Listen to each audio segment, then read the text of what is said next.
With the first pick in the 2024 NFL Draft, the Chicago Bears select Caleb Williams, quarterback, Southern California. Down with PCP.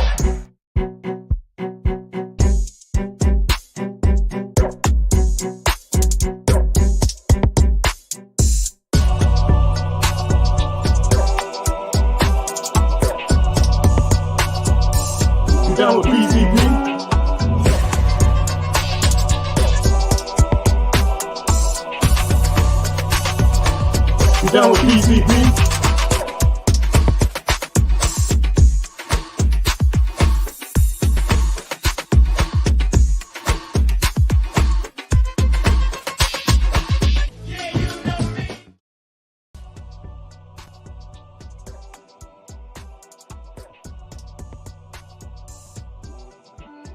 PJ, you know, we had one show, we were rocking it out.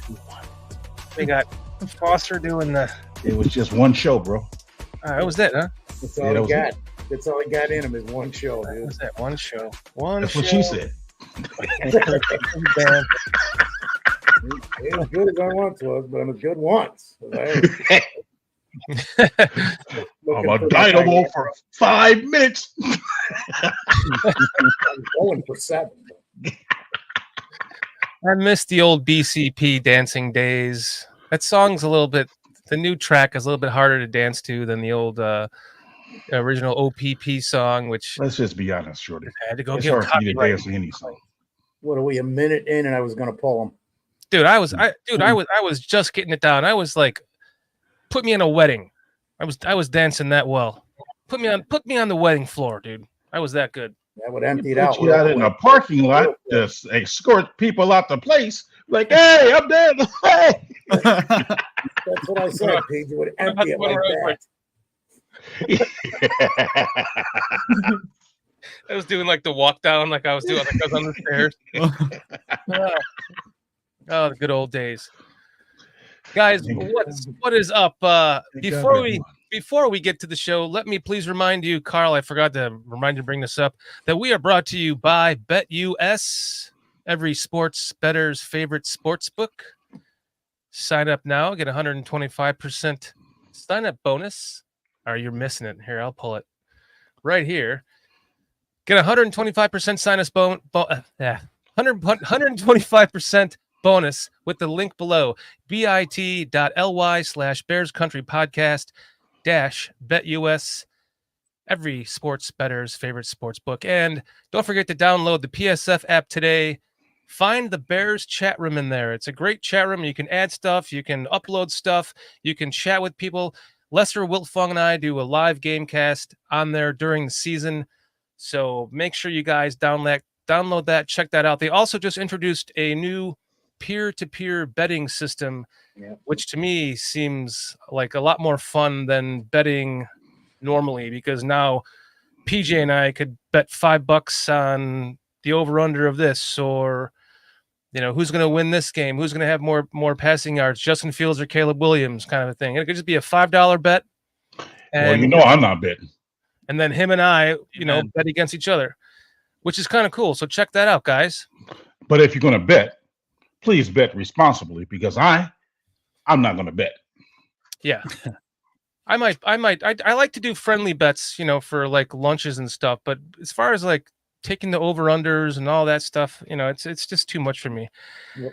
We all don't have your money. I do want to take a moment here really quickly to acknowledge on our audio stream, one of our followers, Nate39, if you're listening, I can tell you pretty much download the show every week, so apologize for not for missing the last week, but we want to acknowledge you, Nate39, in the audio stream world. Thank you for listening. Thank you for downloading. We appreciate you. Tell your friends. Let's get more downloads. That'll be awesome. What's up, Nate39? More people involved in the conversation, man. It's really useful at the gym. I'll say so. I was listening to some of your guys' other episodes, so I would stay on that. Nate39, thank you, but it's definitely handy. Absolutely. I was trying to go off wait, too. Wait, Kyle, nobody else heard that stuff, right? Because I don't want to get you tossed from the gym. Maybe I got it hooked up. You guys will never know. Playing on the whole gym speakers, you'll never know. Hey, Foster knows everything, bro. I'm chill. He's Dude. I everywhere. know nothing. Yeah, That's he's why been he's around got- way too long. Let's. All those helpers around him in the paneling, right? Yes.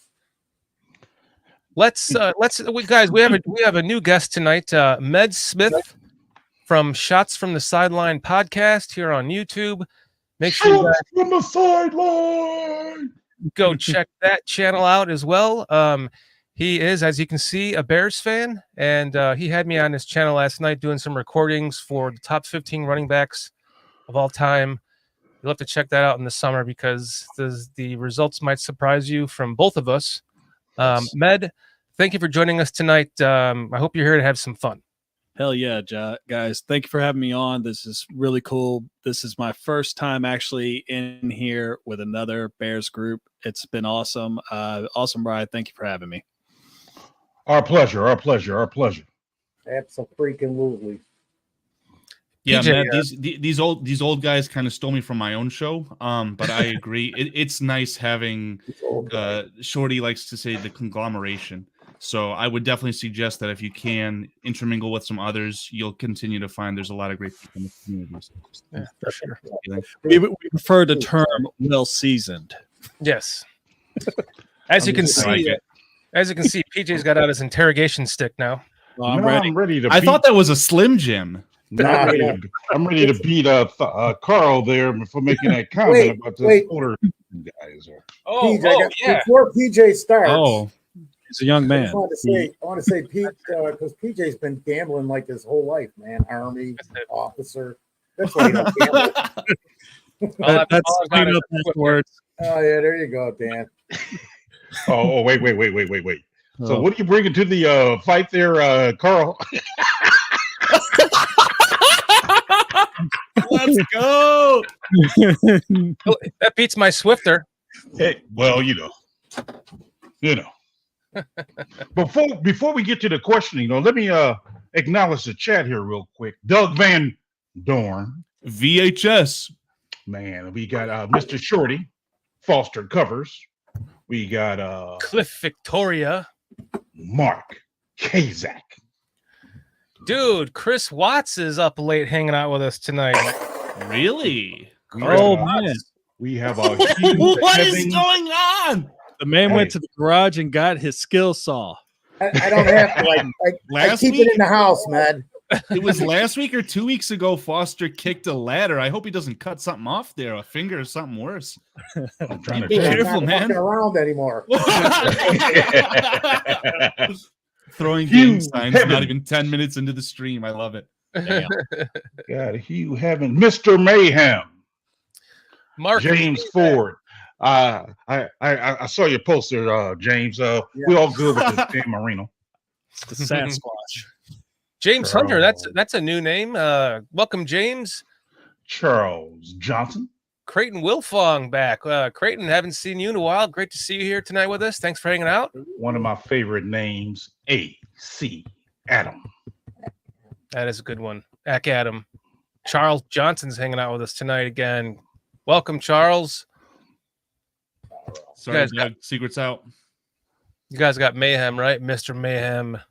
You guys said Back you for said more Hugh mayhem. Evans, right? What's that? Hugh Evans. Hugh Yeah, Evans. Hugh Evans. Yeah, that's a new name too. Yes, Hugh. Hugh. Thank you for joining us tonight, Hugh.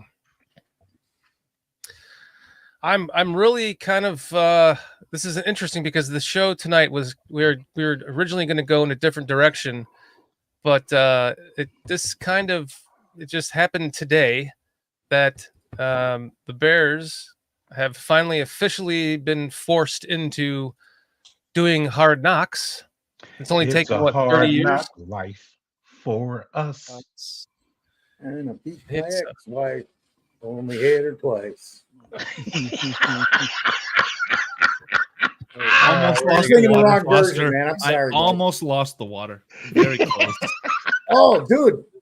There's a Glenn Morgan rule, and I find it is real common. So if I'm gonna just say something, be careful. You don't want to have anything near or in your mouth. Might be hard for Shorty, but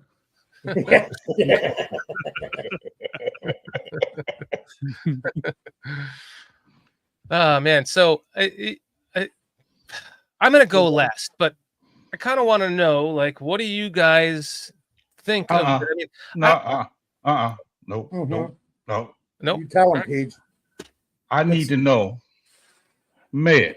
So Tell us about yourself. Oh yes, This was my interrogation weapon, man. all right. Oh. I get it. And here I am on the spotlight, baby. I love it. We want the truth, Med. It's all good. I'm just a humble Bears fan from Liar. Tell us the truth. Oh, so Med Smith, host of Shots from the Sidelines. Of course, I'm a Bears fan. Only one in my family that has that recognition. But yeah, no, grew up as a Bears fan. I was 3 years old. My dad was watching a Bears Colts game, and I told Shorty about this last night. And I walked in and I was like, "So what are you doing?" And he was like, "Watching a football game." And I remember seeing my grandfather on the side, but it was, and I was like, "Who is it?" Colts, Bears. I knew what a bear was. I mean, you're 3 years old. It's one of your favorite animals, right? And so I had to ask. I was like, "What is a colt?" And he's like, "It's like a little horse." And I was like, "Oh, that's lame." So I literally just walked away, stayed a Bears fan ever since that moment, and bear down, baby. There you go. So Med, that's your real name, Med? Yes, sir. Yes, sir. I was named after my great granddaddy. He passed away shortly before, and at one point, my dad really didn't want to name me Med, but he was like, already told the family, so it is what it is. But it's ironic that I became a Chicago Bears fan because it's actually from Old German and it means strong as bear. So there's that too. You were destined to be a bear. But destined to be a bear, baby. That is no coincidence. Not at all. No coincidence, man. That is awesome. That is awesome. So instead of using the pronoun of man, you know how you always say, "Hey, man," like, "Hey, Med." I feel you, Med. I feel you. That's what's up. I actually I think I saw one of your podcasts one time. I forgot who you had as a guest because I was scrolling through. I just glimpsed it. Where can people find you on your podcast? You can find me on Twitter. In fact, I'm actually about to join another network very shortly. I already have my own with the Podcast Boys, but I will be joining Shady Network, basically doing all NFL. I mean, I do like talking about the Bears, and, I do like to actually go into enemy territory. I've been on Frozen Tundra Network and stuff like that. I just think it's fun, but yeah, no, you can find me on Twitter, YouTube. I even got a Facebook page, even though I don't really look at it that much because it's Facebook, but it is what it is.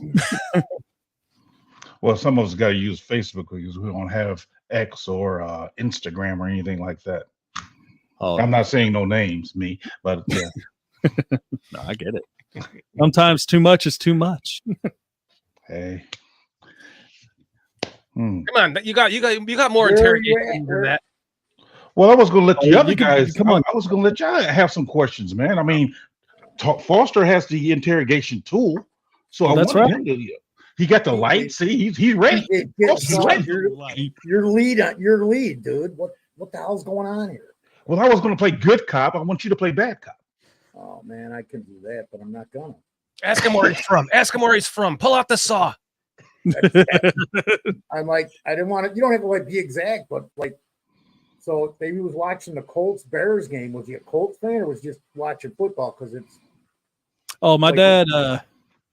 It's really cool with him, and also one of the things that me and Shorty talked for like an hour and a half after the show ended.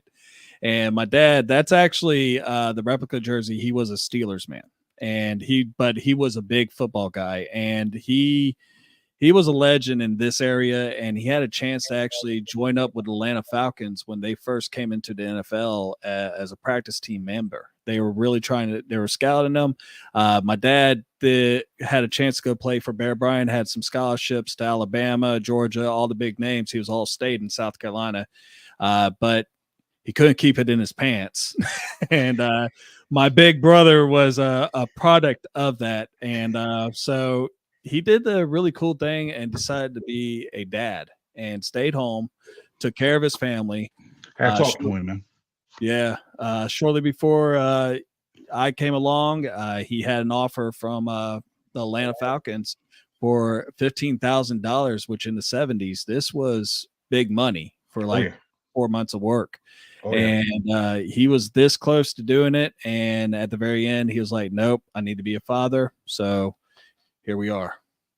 Wow. I'm liking this That's whole impressive. family already. That's impressive. That's impressive. Very, very impressive. I mean, I only say that, Matt, because I couldn't keep it in my pants either. So I messed up on some baseball things, but it is what it is, man. Very few men Very can. happy it worked out the way it did. I'm sure your old man is. I'm just saying, very few men can. It's true. It's true. I was quite a whore when I was younger. Look at Samson. True. From the story of Samson and Delilah. Yeah. Man. So where are you from, Med? You grow up in Chicagoland? You grow up in Illinois? I am actually from South Carolina. I am a Bears fan that was born and raised in the South. There's not many of us, like I said. Usually you have a lot of Cowboy fans. You got a lot of Packers fans. I was engaged to a Packer fan, and that Oh, I mean, I know, right? I told you. and Foster must be related or something. I don't know. Yeah, that's it. We gotta pull him, guys. Yeah. If you're taking him out there, See you later, man. Have a good night. I love Misfire. Well, I mean, I did get rid of her, so there's that, right? No, that's true. Yeah. Okay. High five. Smart man. everybody makes mistakes. You're entitled to one. Yeah, can't have that shit in the house. Gotta learn from your mistakes. That's right. Yeah, that's life lessons. That's what they are.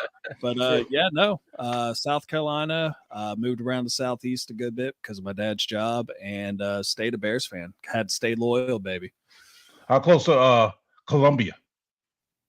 I'm about 2 hours southeast. I'm 20 minutes outside of Savannah, Georgia. Wow, okay. Now I did my basic training in Fort Jackson, South Carolina, which is in Columbia. That's not far. Yeah. So Army man. Yeah, Yes, you're sir. probably like 4 hours east of me. Crazy. Yeah. Small world, Man. man. My daughter Those right red now, ants. Mad. Oh. My daughter right now is 2 hours east of Savannah, Georgia, in South Carolina.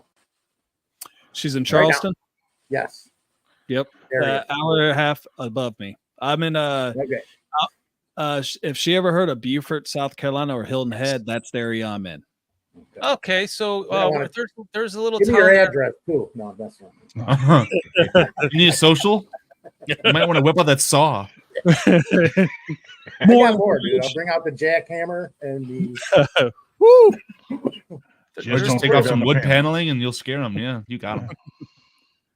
There's a little town in just south of Charleston where we love to camp. It's I'm looking for it right now. I can't find it, but it sounds like Mount Pleasant.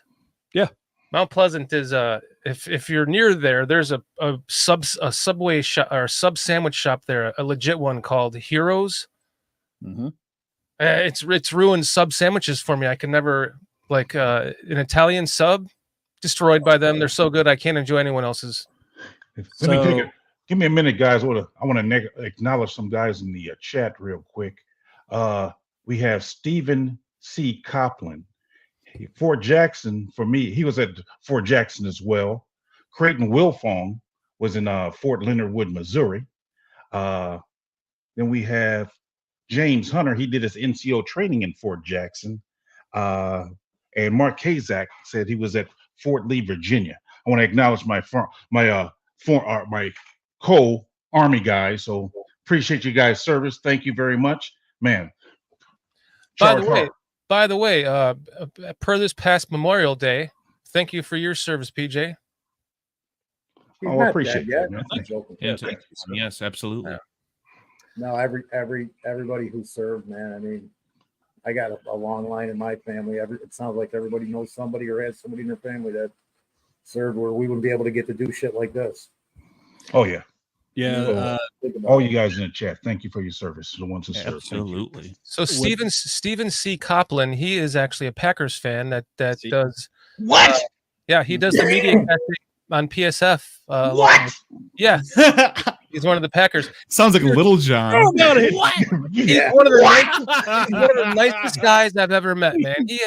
He has promoted us on Twitter. He is the nicest guy.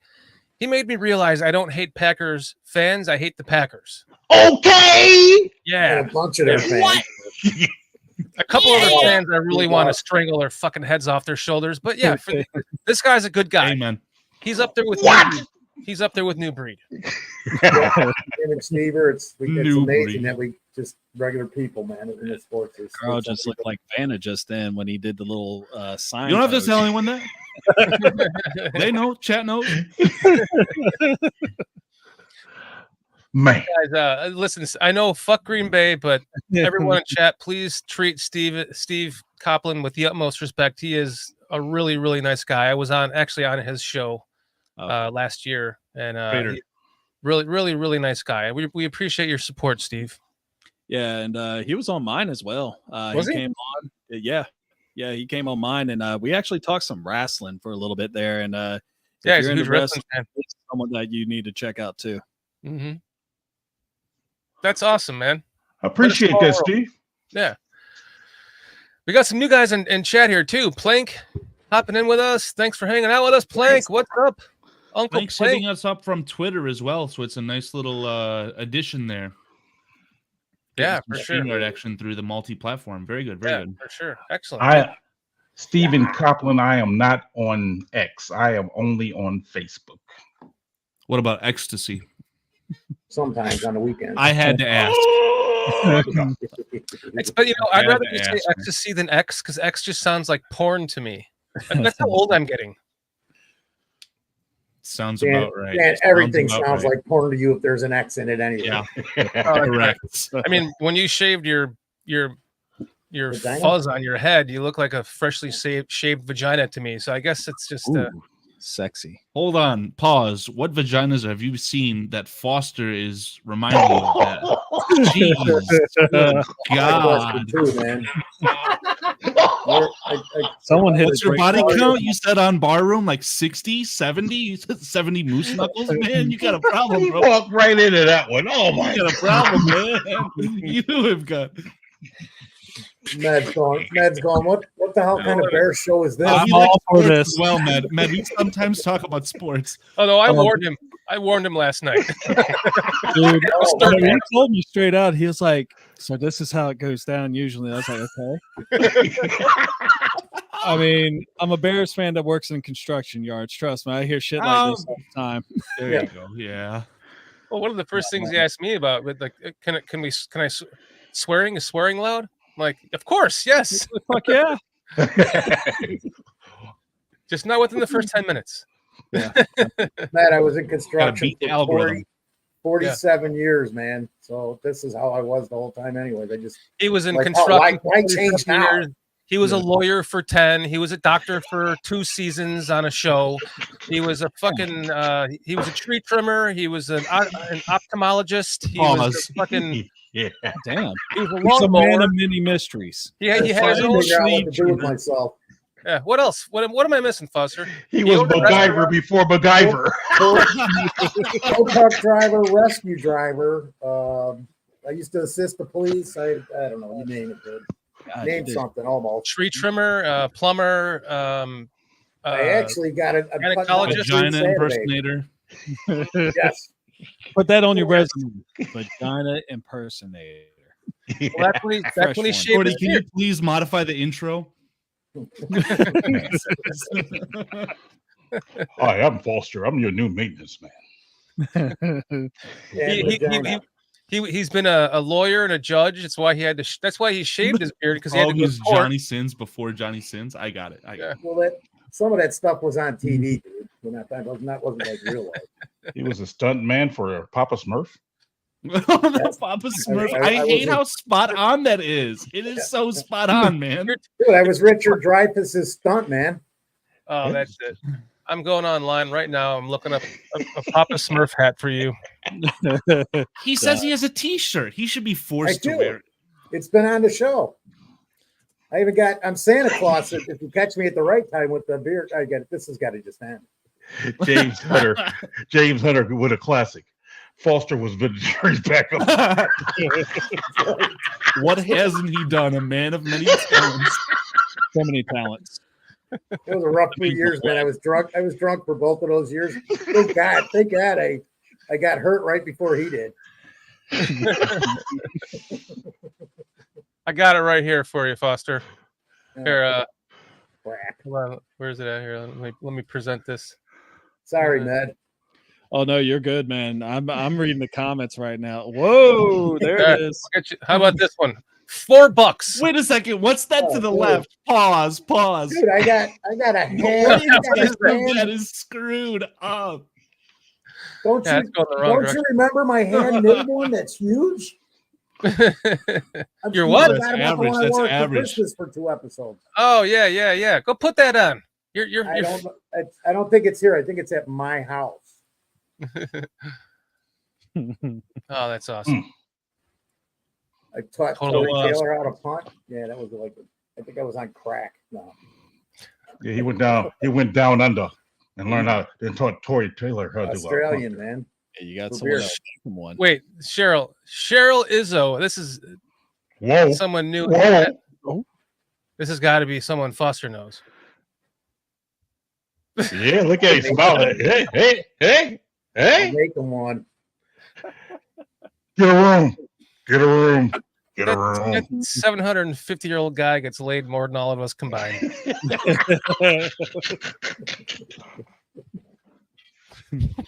Terrible.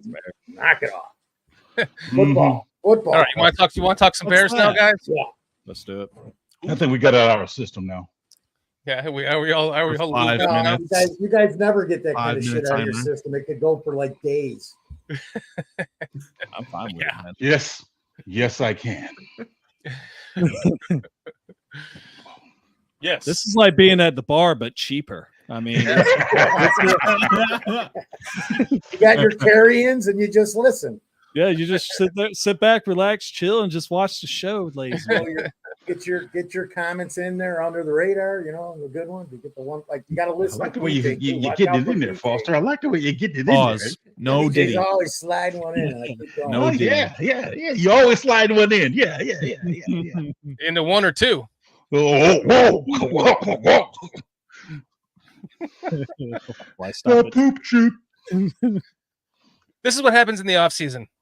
Mhm. Where there's not much to talk about. So this show was really kind of grasping at straws just to hang out with everyone until it became official that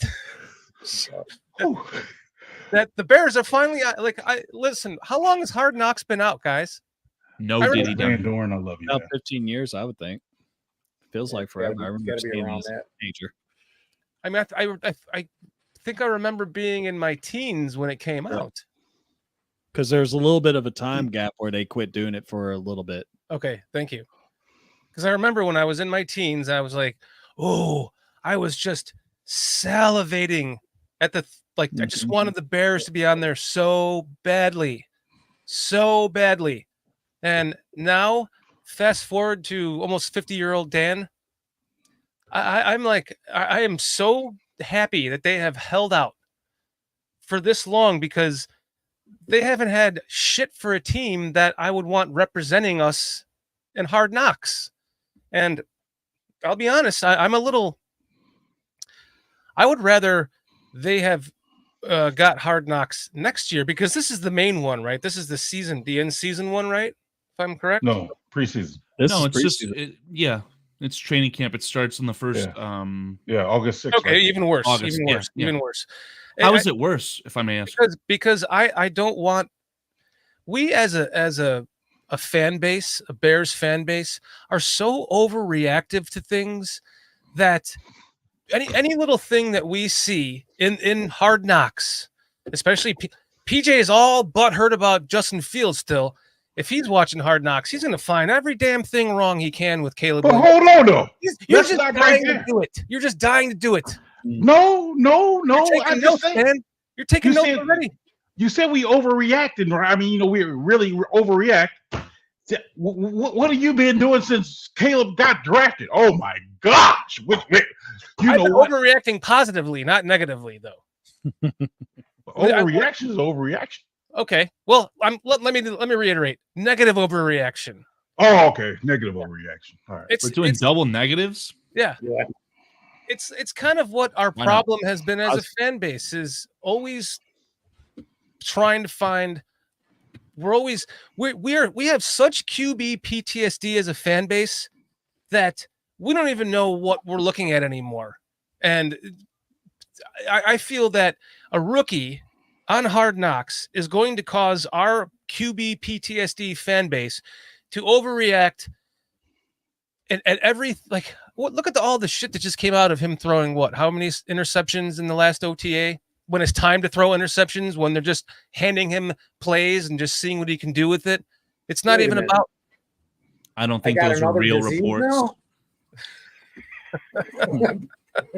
Because I'm like that. QBPT what? QB PTSD. We all have it. We all know we have it. We have it. Yeah. Yes. So let me ask you a question. For those of you here in this panel, have any of you ever played on a undefeated team at any level? No, most of my teams have sucked. Okay.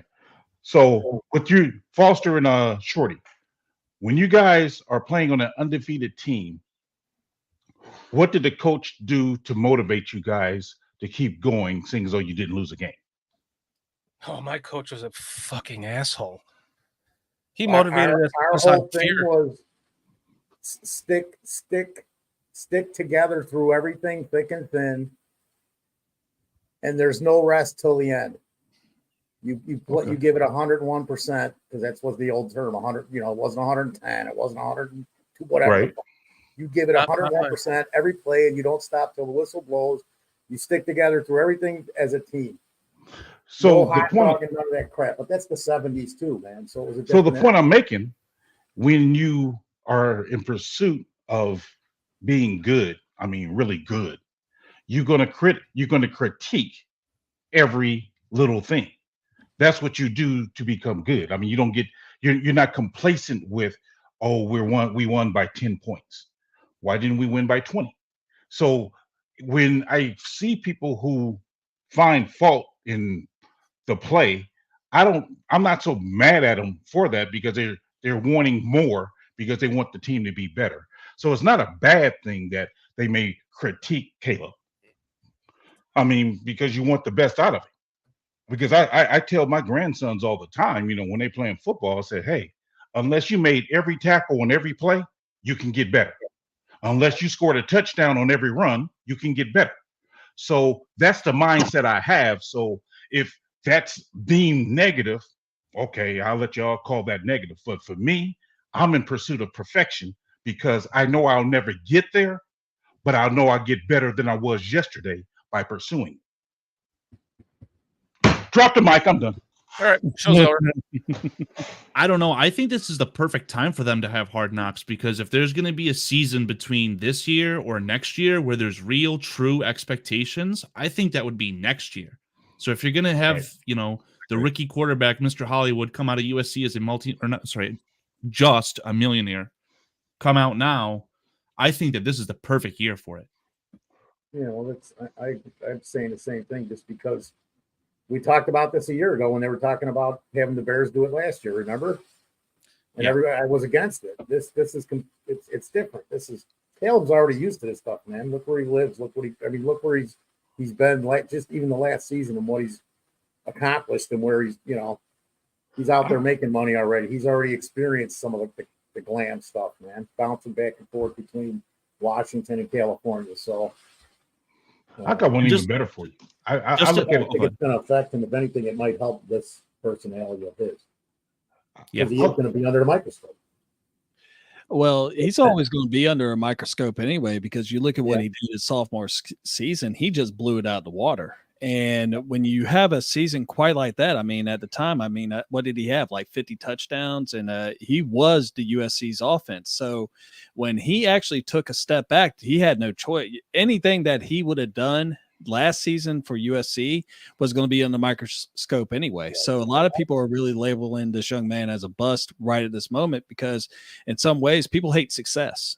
And other teams want to say, hey, look at the Bears. They screwed up again because, I mean, look at our track record as far as quarterback goes. We had Mitch Trubisky. We had Cade McNown. Remember him? I mean, there's just so many that quarterbacks that we've had come through Hallis Hall that it's unrealistic. And the fact that we actually have Hard Knocks here, to me, feels like they're actually kind of paying attention to us this season. They want to actually see what we're doing as a team, who we brought in. There's a couple of really good rookies. Austin Booker is one of them. He put on a show against the Green Bay Packers #1 draft pick, Jordan. So Jordan Morgan, Jordan Morgan. Yeah, I believe so. Arizona, right? So yeah, so I mean, he killed them during the Senior Bowl week. So I think the whole reason why we're actually finally getting in.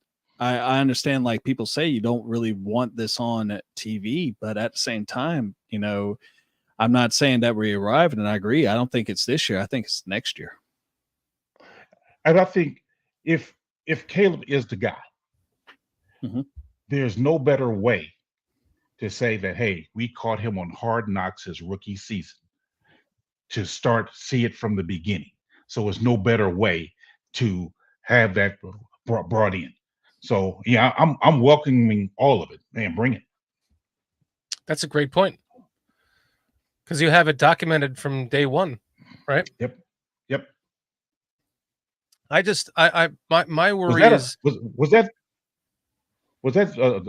the film of Booker and Yes. Jordan? Okay. Yes, sir. You want to see it again? Yeah.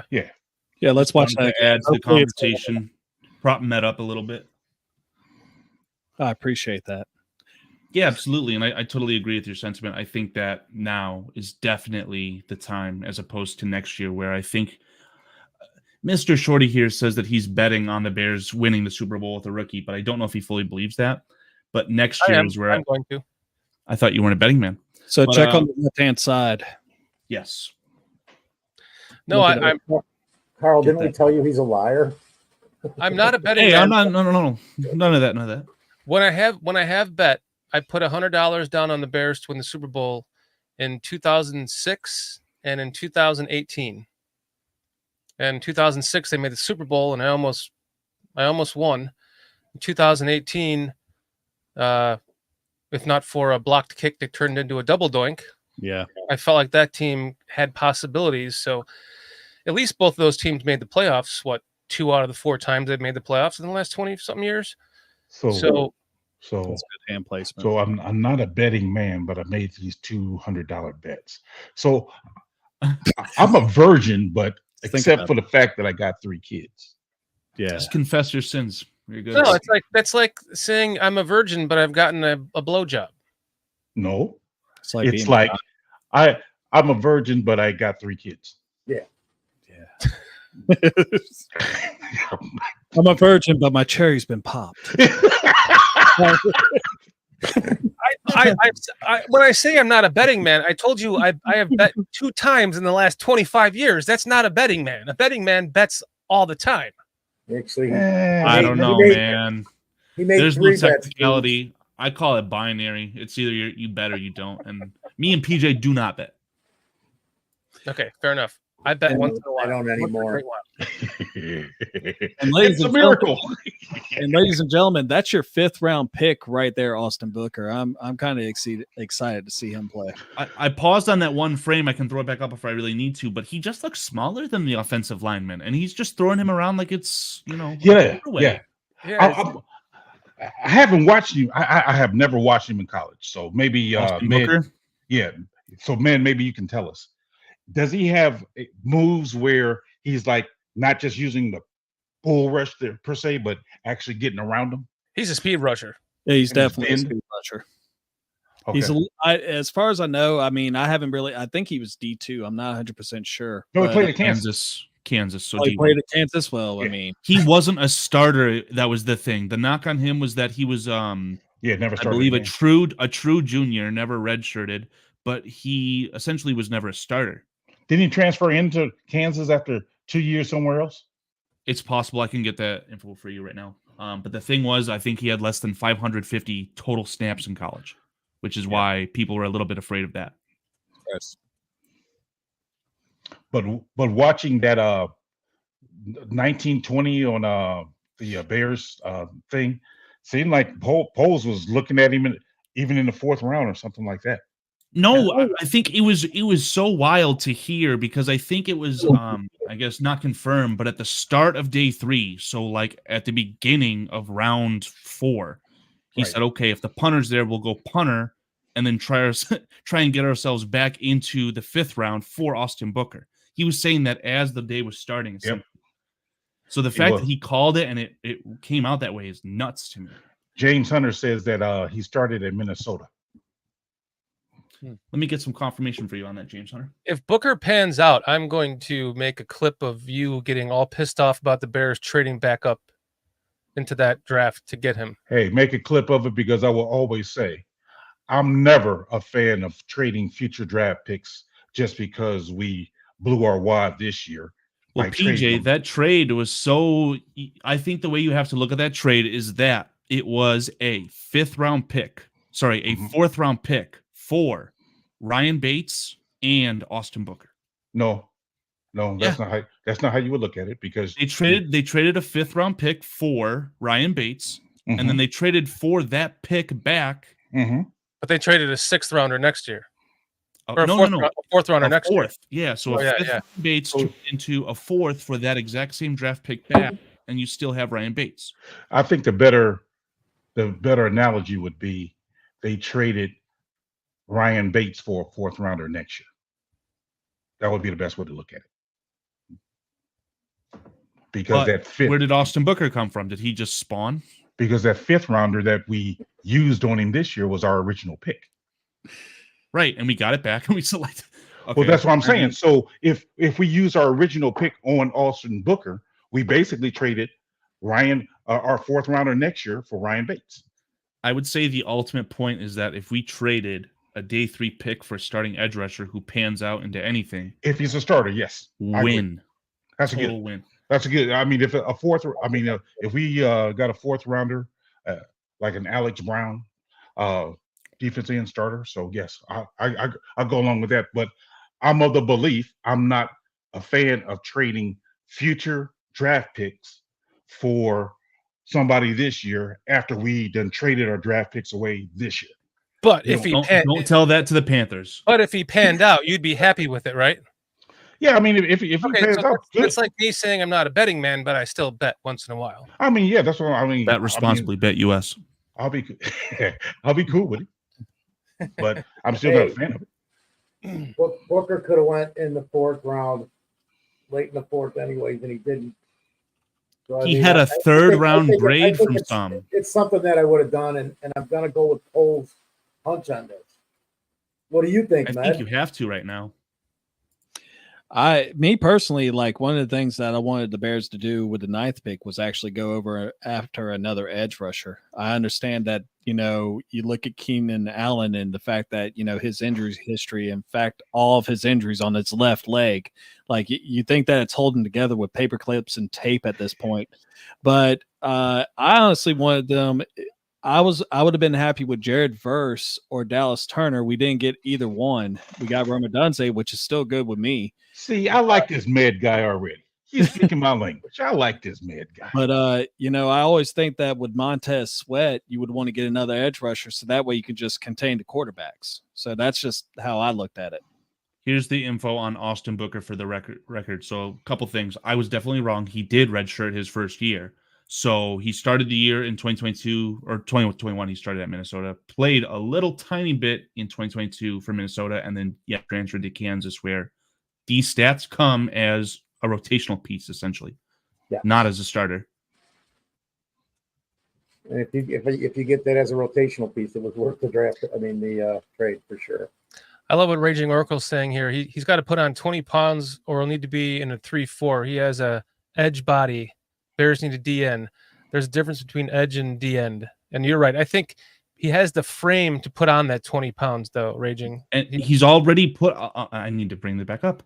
He had put on weight in between his. Here, I'll just show you this to you guys I right was now. going to say, and it looked like he actually got faster between his combine and his pro day. And then you'll see between the combine and the pro day, which I believe is about a month apart, he put on 13 pounds. And if you look at the guy, it's not, as Adam Mason likes to say, it's not cheeseburger weight. Mm-hmm. That's chicken and rice. Ooh, Trust me, that's some good stuff. I had that for dinner tonight. Chicken and rice. Oh, dude. Chicken and rice. Res con pollo. Everything nice. Chicken and rice. Chicken and rice. Wasn't So spaghetti and catfish? He has put on some weight because I heard 18. You just said 13, Carl, and So these are the numbers you want to see. I'm sorry if they're not big enough. I maximized mine, so I'm I'm good. actually thinking about doing fish and spaghetti. So it was. Some spaghetti. He's gained some weight. Oh yeah. It's And more. Med was right. He has gotten quote unquote faster. These 40 times are always subjective, so I would call this almost the exact same. Oh, his hands got smaller. His hands got small and his arms got longer. Right. Exactly. Poor guy. It's hard to get the nitty gritty, but you can Oh, see feet right get here. smaller. The grade right here is 78th overall prospect in the entire draft from The Athletic. This is Dane Brugler. 3rd round grade. And you got him in the 5th round. For a 4th round pick. If the Scrody fits. Eight sacks, too. So this kind of back to the Hard Knocks thing for me is just I would rather have since it's taken so damn long for the Bears for them to finally force the Bears, because they forced them into this, right? It came down to they had the right to force them into it and they had to do it. So I wish that it would have been next year when we have the quarterback has a year under his belt. He kind of knows what to expect from an NFL offseason, an NFL season. You're just kind of, you're throwing out the cameras because of the new shiny quarterback, I think. And I don't want to see the Bears fans, overreacting negatively to, any kind of play that's going to happen for a rookie quarterback in an NFL training camp. There's going to be some ups and downs. There's going to be some ebbs and flows. And I'm worried about the fans that are just going to shit all over him for, a 3 interception game in training camp when it's all fucking irrelevant. And it's the perfect time to throw interceptions. It's the time to learn from those interceptions, to try to find that window. It's an interception. Okay, I learned I can't throw that. But this kid, he has all the tools, and I just don't want to see any negative overreaction from this rabid Bears fan base. Take the good with the bad. Yeah, I'll get something up here in a second. There were some false reports going around about 7 straight interception. That's incorrect, but he's already having fun with it. I think that this quarterback can handle it, and I don't think it's going to be a real issue whatsoever.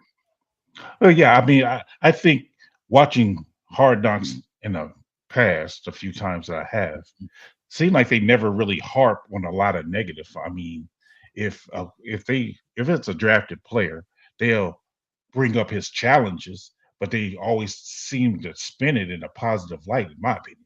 So, I mean, I don't want to treat him with kid gloves. I mean, hey, man up. I mean, if you just number 1 draft pick, handle it. I don't want to sit up there and have to tiptoe around you and, let's not show his bad plays. Let's not show negative reports on the television. Cut off no, man up. Just handle. Let's go. Yeah, if anything, I think that would bring him up to NFL speed faster. Shorty, I think if there's anything you should be worried about is if Caleb loses to the Packers at home, that Chicago media is going to be the person who I think would be more willing to tear him down. So that's going to be the true test, in my opinion, not some cameras who are designed to stay out of the way. Yeah. Richard's saying that Caleb fumbles, he doesn't throw interceptions. And those fumbles are usually on, a sack. That's just a blatant sack.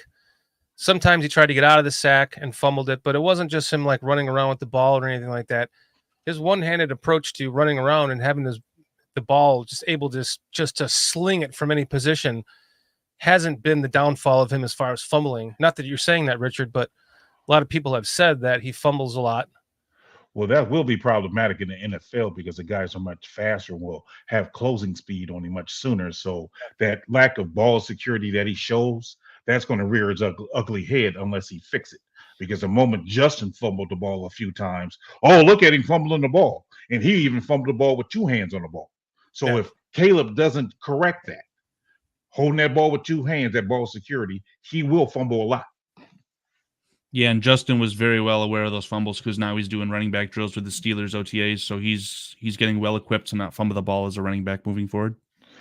Even sarcasm, PJ. I'm sorry. No, I'm saying Russell Wilson was doing that same drills. I saw it. Yeah, fair enough. I mean, Caleb Williams has never thrown an interception in college on 3rd or 4th down, to my understanding. So That's the correct. interceptions are the kill you plays, the fumbles when he's trying to be a hero. I think that those could be coached out. So not too worried. Well, I'm more worried about the one-handed running around with the ball. That's the concern I have. I mean, that's what makes him special. What about Walter Payton? He did the same thing. Well, I have a problem with it. That's not me as a football player critiquing Walter Payton. You heard it here first. Make him your 3rd favorite running back of all time? I'm just saying.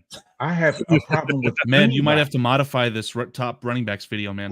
Running. PJ's got some harsh criticism of Walter Payton. Well, then I'm going to have to ask him and switch to interrogation. PJ. Here, hold on, bud. I got you. Take this. All right. Thank you. Where would you rate Walter Payton in your top running backs of all time? Or who would be ahead of him? I would like to know that. Well, I like how Shorty went ahead and put me on blast. I could put us both on blast. I didn't put you on blast. You just called yourself out. Well, I know. But after I point you though, I like this Harris. I know. Believe it or not, I have him either 1 or 1A. Okay. It's kind of like it's a toss up for me if I'm being totally honest with you. Because I'm looking at Barry Sanders, Walter Payton, and Jim Brown all in that same conversation. I mean, because Jim Brown, his records would have been insane if he would have not decided to go be an actor. I mean, he just decided, you know what, this ain't fun for me no more. Let me go act. Barry Sanders, the fact that he didn't have a line, didn't have a team, and everybody knew he was getting the ball, and he still put up those numbers, insane. And then Walter, with that line that he had before we got the Super Bowl team, oh man, he was like, that's what I'm saying. Those 3 guys to me are just like the Mount Rushmore. It's hard for me to say between those 3 if I'm being totally honest. I go with Payton for what he was capable of, because need be, and he had done this. He could have covered kicker, punter, quarterback, running back, and wide receiver, and he was the best blocker on that team for a decade. So, and not to mention Barry Sanders and Emmitt Smith both put him first. That's my Jim Brown, man, he could have had every record. I think Gale Sayers could have had every record if the Niners didn't take his knees out on purpose in '66. I did have I did say to Ben last night that 1A or 1B I could make Walter because of just the mad respect for Barry Sanders. But I surprised him with, I think it was number 7 was Billy Sims was my I had Billy Sims in there. Not long enough for me. Yeah. Billy Sims was he was 1.0 version of Barry Sanders. Barry Sanders was 2.0 version of Billy Sims. I just remember watching Billy Sims run over the guy's head with his foot on the helmet live when it happened. He ran over the dude with his foot on his helmet and ran off him. Jeez. Really? Go watch them. Insane. And those 2 played together because Barry came up. They were actually I think they were on the same team at the same time, but Billy was hurt, and then his career was over. No, because they both wore number 20. Yep. Okay, so they were real close. It was real close, right? They played almost the same amount of time. They had their playing style was very similar. I'm not sure how many yards Billy Sims had compared to Barry, probably not as many, but he was just as spectacular with the ball in his hand. Go watch anyone that doesn't know who Billy Sims is, go watch some video of him. Go find it. That dude was awesome. He was nice, but he was no Barry. He was no Barry Sanders. Oh, he was no Barry. No. Of course not. Barry That's was what- number one. Yeah. Anthony Brown was my number two. So that's when I say, and like we talked about last night, I said 1A, 1B, 1C. It's impossible to really take away from any one of those three players. Yeah. I agree. Agreed. I agree with that. Agreed. And here, I got to say this too. The Browns always had a great offensive line for 2 decades. Mm-hmm. They had 4 running backs in a row. I think we talked about it last week or the week before. Marion Motley. At least 3, yeah. I mean, Kelly. there was a 25-year run of 3 running backs, and those offensive line, because that team was the best coach team forever. They won before they were in the NFL. What, they win 9 championships, I think, like in a row, 9 out of 10. And the first NFL one, they shut out, I think, the heavily favored Philadelphia Eagles 35-0. So, Yeah. I mean, those top 3. I think they're definitely top of my list. Emmitt Smith, I don't give him as much credit simply because he had a all-star line. I mean, and be it right Could or you wrong, imagine that's just my if opinion. Payton Sanders or Sayers got to run behind that Dallas line? Oh my gosh! Someone Well, mentioned that in the that's back comments, yeah. Raging Oracle says that either of those guys, Walter at least, he would have had 40,000 not points but yards, or maybe it's points in one game. I have no idea, but it could be. I mean, anytime I wouldn't doubt that. Yeah, anytime he touched the ball, he had 8 yards before even anyone was in sniffing distance of him. We talked about that too. I mean, the Great Wall of Dallas. I mean, think about it. If Barry made a poor offense look good. So, I mean, other than Herman Moore, who else can you really say it was a quarterback or was a weapon on that team? Nobody. I'm It's telling funny you. because last night you had all your shit lined up. You were ready to go. This had been in the making for a month, and I come in last second, like Killed it. on the fly. And I got to number 3, and I had Emmitt Smith, Barry Sanders, Walter Payton, and I realized I hadn't even put Gale Sayers in there yet. And I was like, oh. So I'm like, well, I guess Emmitt Smith's not in the top 15. My dad saw all those guys, and like he literally saw them at Wrigley Field. Payton at Soldier Field, obviously, and he said Sayers was the best. He was just insane. He could like. Dad is short for I saw. No.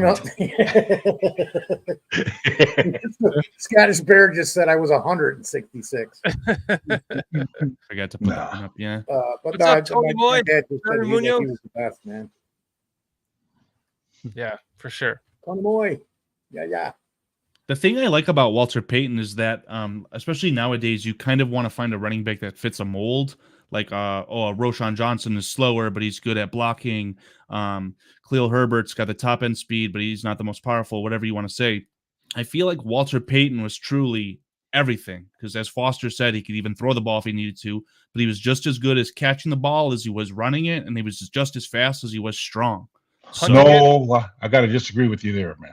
He wasn't he wasn't that fast. He wasn't that fast. He was quick, but not like fast. maybe the agility is what I'm thinking of. Maybe not Barry Sanders level agility, but I still think that He didn't have he had that breakaway speed. But he had a He did. long stride that made him look faster than he was. There you go.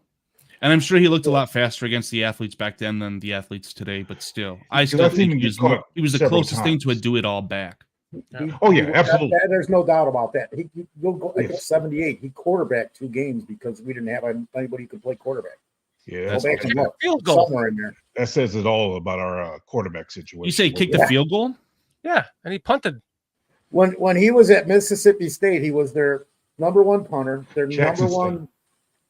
I'm sorry, Jackson State. He was their number one. That's a fireable offense. Bye, Foster. All right, screw you guys. I'm out. When he was at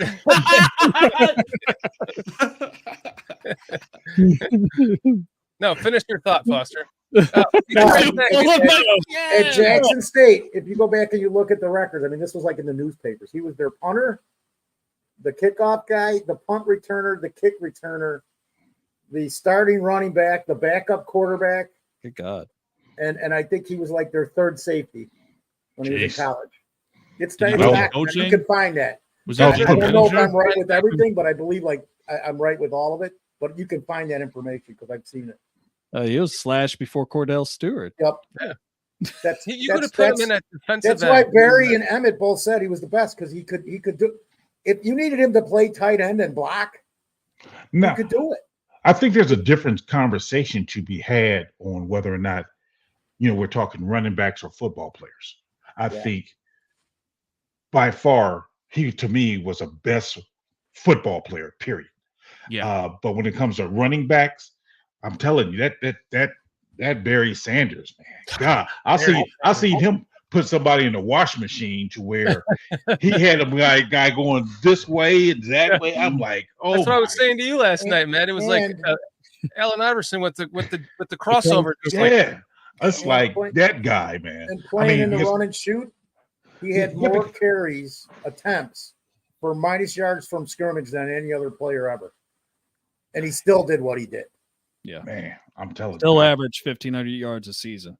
Thurman Thomas was a good, very, very, very good, solid back for a long time for the Bills. He was really good. Too. Walter Payton turned me into an organ donor. He did. I wasn't an organ donor before all that. Like I cried for. I can still tear up right now.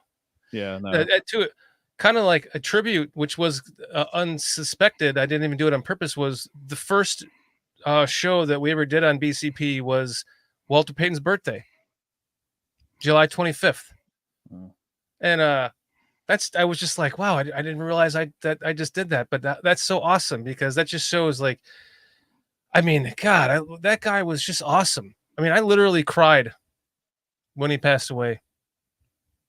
Pretty hard too. It was sad. He was my biggest hero growing up. these guys and bringing down the doggone atmosphere here. Goodness gracious. Oh, that's Shorty's little jab at Hard Knocks because those are real hard Man. knocks. When I bring up sad time, well, I remember the time I lost my dog, and Ran my dog over in my driveway. I remember when the dog was sitting on my lap and it jumped out the window and I ran over it. I said, "Doggone!" Oh, look, it's Yeah, sorry, I didn't Stephen. bring it down. Oh, But Walter he did everything, man. He did everything. But to your point though, Barry Sanders was much love for Barry Sanders, man. I told Med this last night. I felt like he retired early because he didn't want to break Walter's records. That's what I always thought. That's what I always thought. Yeah. I always thought that. I was like, he leaving and he still got some left in his tank. Yeah, I thought the same thing. I really He did. never wanted the records. Like even when they wanted to announce it they told him, "Oh, you have 5 yards before you're going to break this record." He'd be like, "Oh, put in so and so." Yeah, I don't need it. he just wanted a Super Bowl, man. Yeah. Man, that was a humble man right there. Absolutely. That's a humble man for real. Man, that bit doesn't say. I have a lot of respect for Walter Payton, a lot of respect for Barry Sanders, and even Jim Brown. I mean, those three guys, man. I'm telling you, those. I mean, everyone else, they're not in their stratosphere. Those three is it for me. And I like Gale Sayers, but Gale Sayers, because it was he only played 6 years. Yeah, It was such a short window. oh dude, they really? literally took him out of football because he just was yeah. too much, man. It's pretty Yeah. much documented. 6 years for Gale Sayers? I think, Yeah. if I'm not mistaken, I think that's all he played was 6 years. Well, A he must have backfield been play. damn good because isn't he was. like definitely top 5 for Bears rushing yards all time? He man, Gale Sayers was a man. And he's so well known. Like Yeah. for only a 6-year career, that would be you had to have He- been damn good. He had He should have scored. He should have scored 7 touchdowns in one game, and he said, "Don't put me back in. We're killing." Him. Serious. You got 6. 49ers. I know, but he should have had 7. Yeah. I mean, even Butkus and Ed O'Bradovich said he could have easily had 7, maybe 8 touchdowns in that game because there were still 12 minutes to go when he sat out. Sayers was a beast. I mean, you're spot on, Raging Oracle. Gale Sayers was a beast. Like I told you guys before, He reminded me of Willie Poor Gallimore. Mad. Willie Gallimore. I mean, I'm telling you, Willie No, Gallimore you're for the good. Bears. Willie the Way back Wisp when. Gallimore, man. Yeah, he's the fifth leading rusher of all time.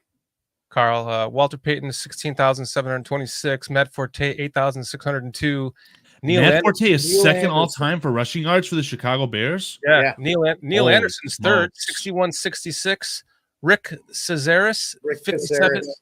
5657, and Gail Sayers with 4956. You know who the next one is? Willie Gallimore. David Montgomery. Oh yeah, forgot he picked. Who's after Montgomery? Thomas Jones, Oh yeah. Jordan Howard, Anthony Our Thomas, future Roland guest. Harper. Roland Harper.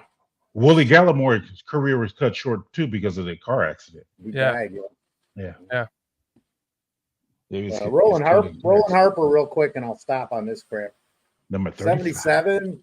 He was like 12 yards away, and Hallis wouldn't let him get to 12 yards to become the first two running backs to gain 1,000 yards because he would have had to pay him a bonus. And that was 70. That was 78. That was the first. That's how Bears get their first year of the reputation for being 16-game cheap. schedule. That's how Bears got the reputation for being cheap. Things Yep. like that. Yep. Nickels like pennyhole covers, or what did I say? Nickels like Pantyhose covers. What? manhole covers. Yeah, that's Oh, what I okay. meant to say. I said penny. Poor Mad. Yeah. Man. I'll be right back, guys.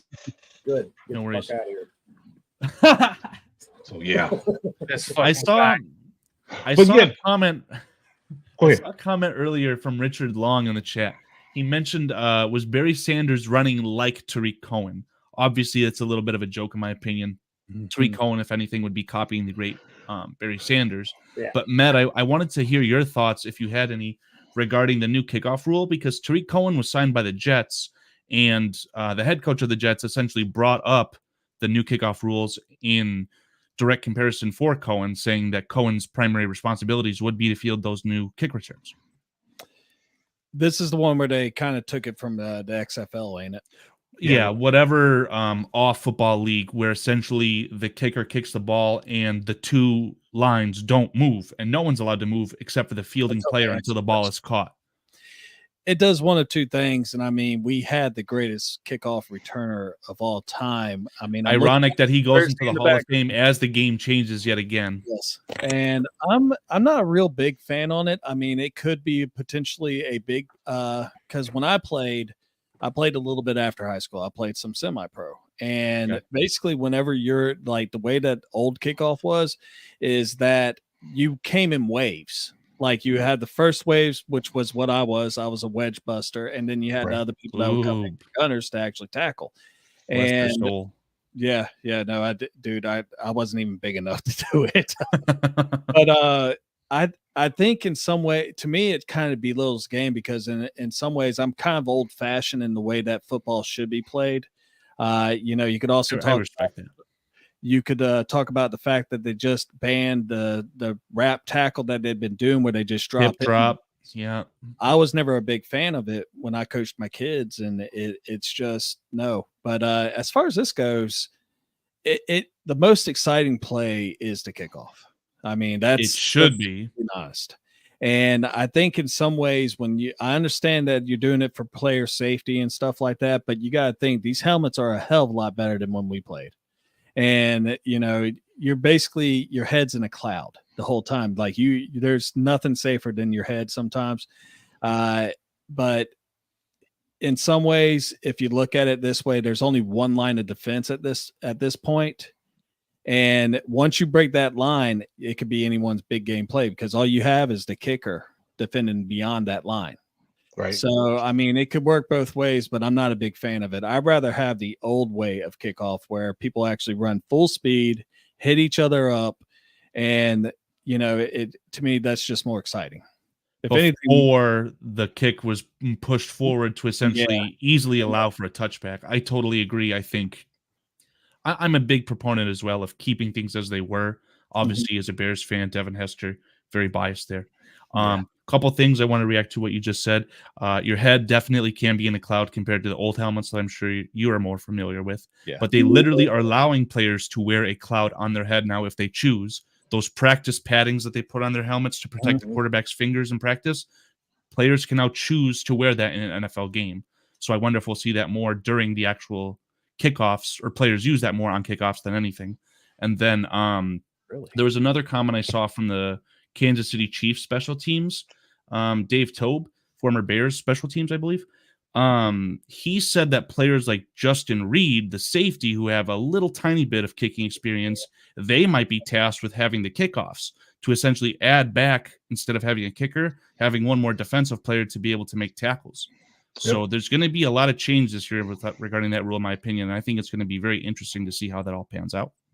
Well, I think to Cliff Victoria's point, the NFL just trying to stop that 40-mile, that 40-yard, 20-mile-per-hour clash and bang. So, that's when they said a lot of the concussions and whatnot happened. So I can understand them trying to get around that. So, although I'm used to the old way, much like Mayet is, but I think hopefully this will be better and hopefully stop some of the injuries.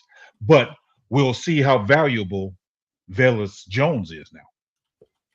That's my thought. This is going to be his make or break. Absolutely. I think he's going to be the last wide receiver into the Bears wide receiver room, and he will not be tasked with running routes. He will be tasked with catching that kickoff and seeing what he can do from that point.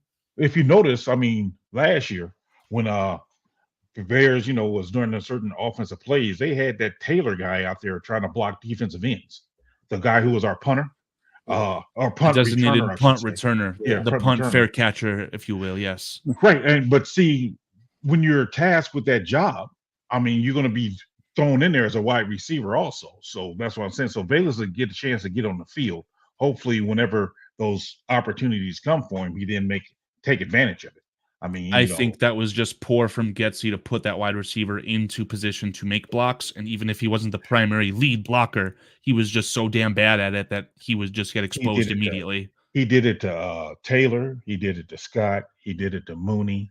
He had those little wide receivers blocking these defensive ends, and it just didn't make sense to me.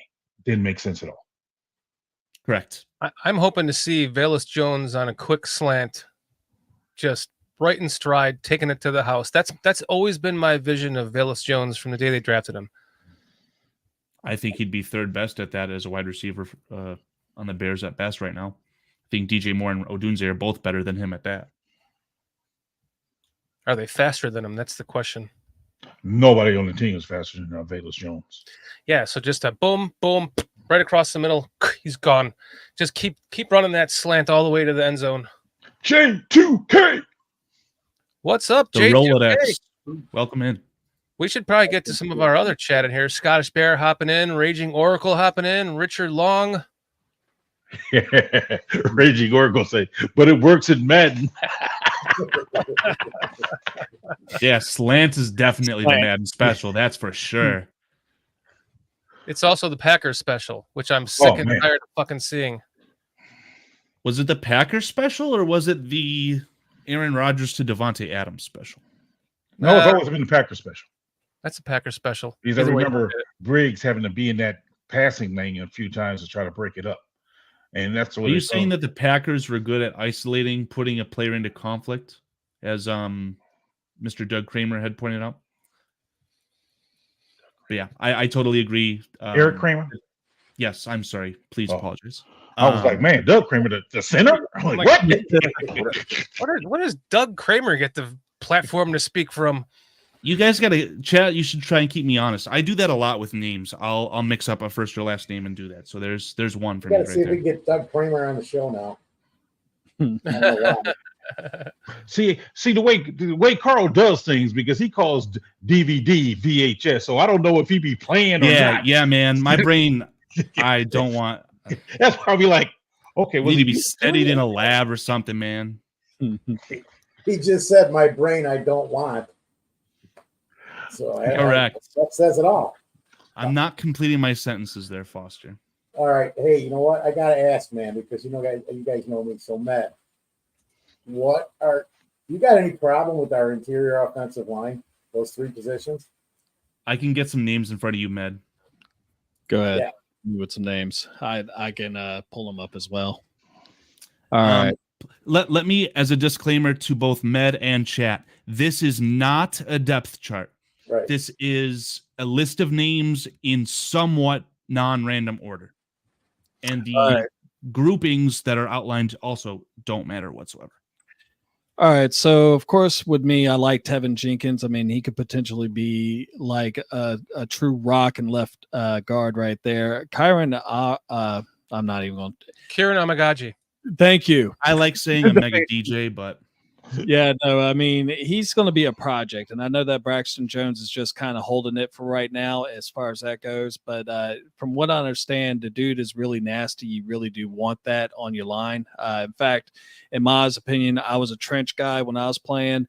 The nastiest person on the football team is supposed to be your offensive lineman. Nate Davis, Ryan Bates both come in from the Buffalo Bills. I believe we got Ryan Bates this past season, and I already heard noise about them looking at him going to center. And Darnell White, I know a lot of people were really down on him when he got drafted. They're like, who is this guy? Because he wasn't a really strong run blocker in Tennessee, but he was a great pass blocker. And at the time, it looked like that would have been really good for JF1's development as a passer, but it just didn't work out that way because Shorty actually dropped some knowledge on me last night about Justin Fields. So I was like, damn.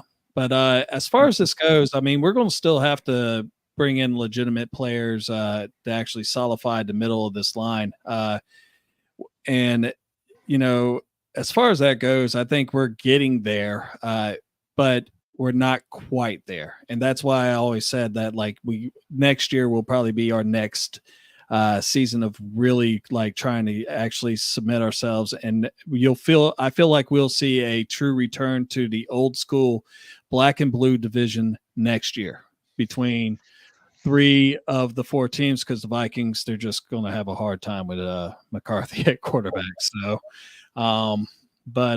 yeah, no, I mean, Bates will probably, and like you said, this ain't a true depth chart. So that's going to be the one area where I can sit here and say that's going to be the most competition is who's going to be our center, in my opinion.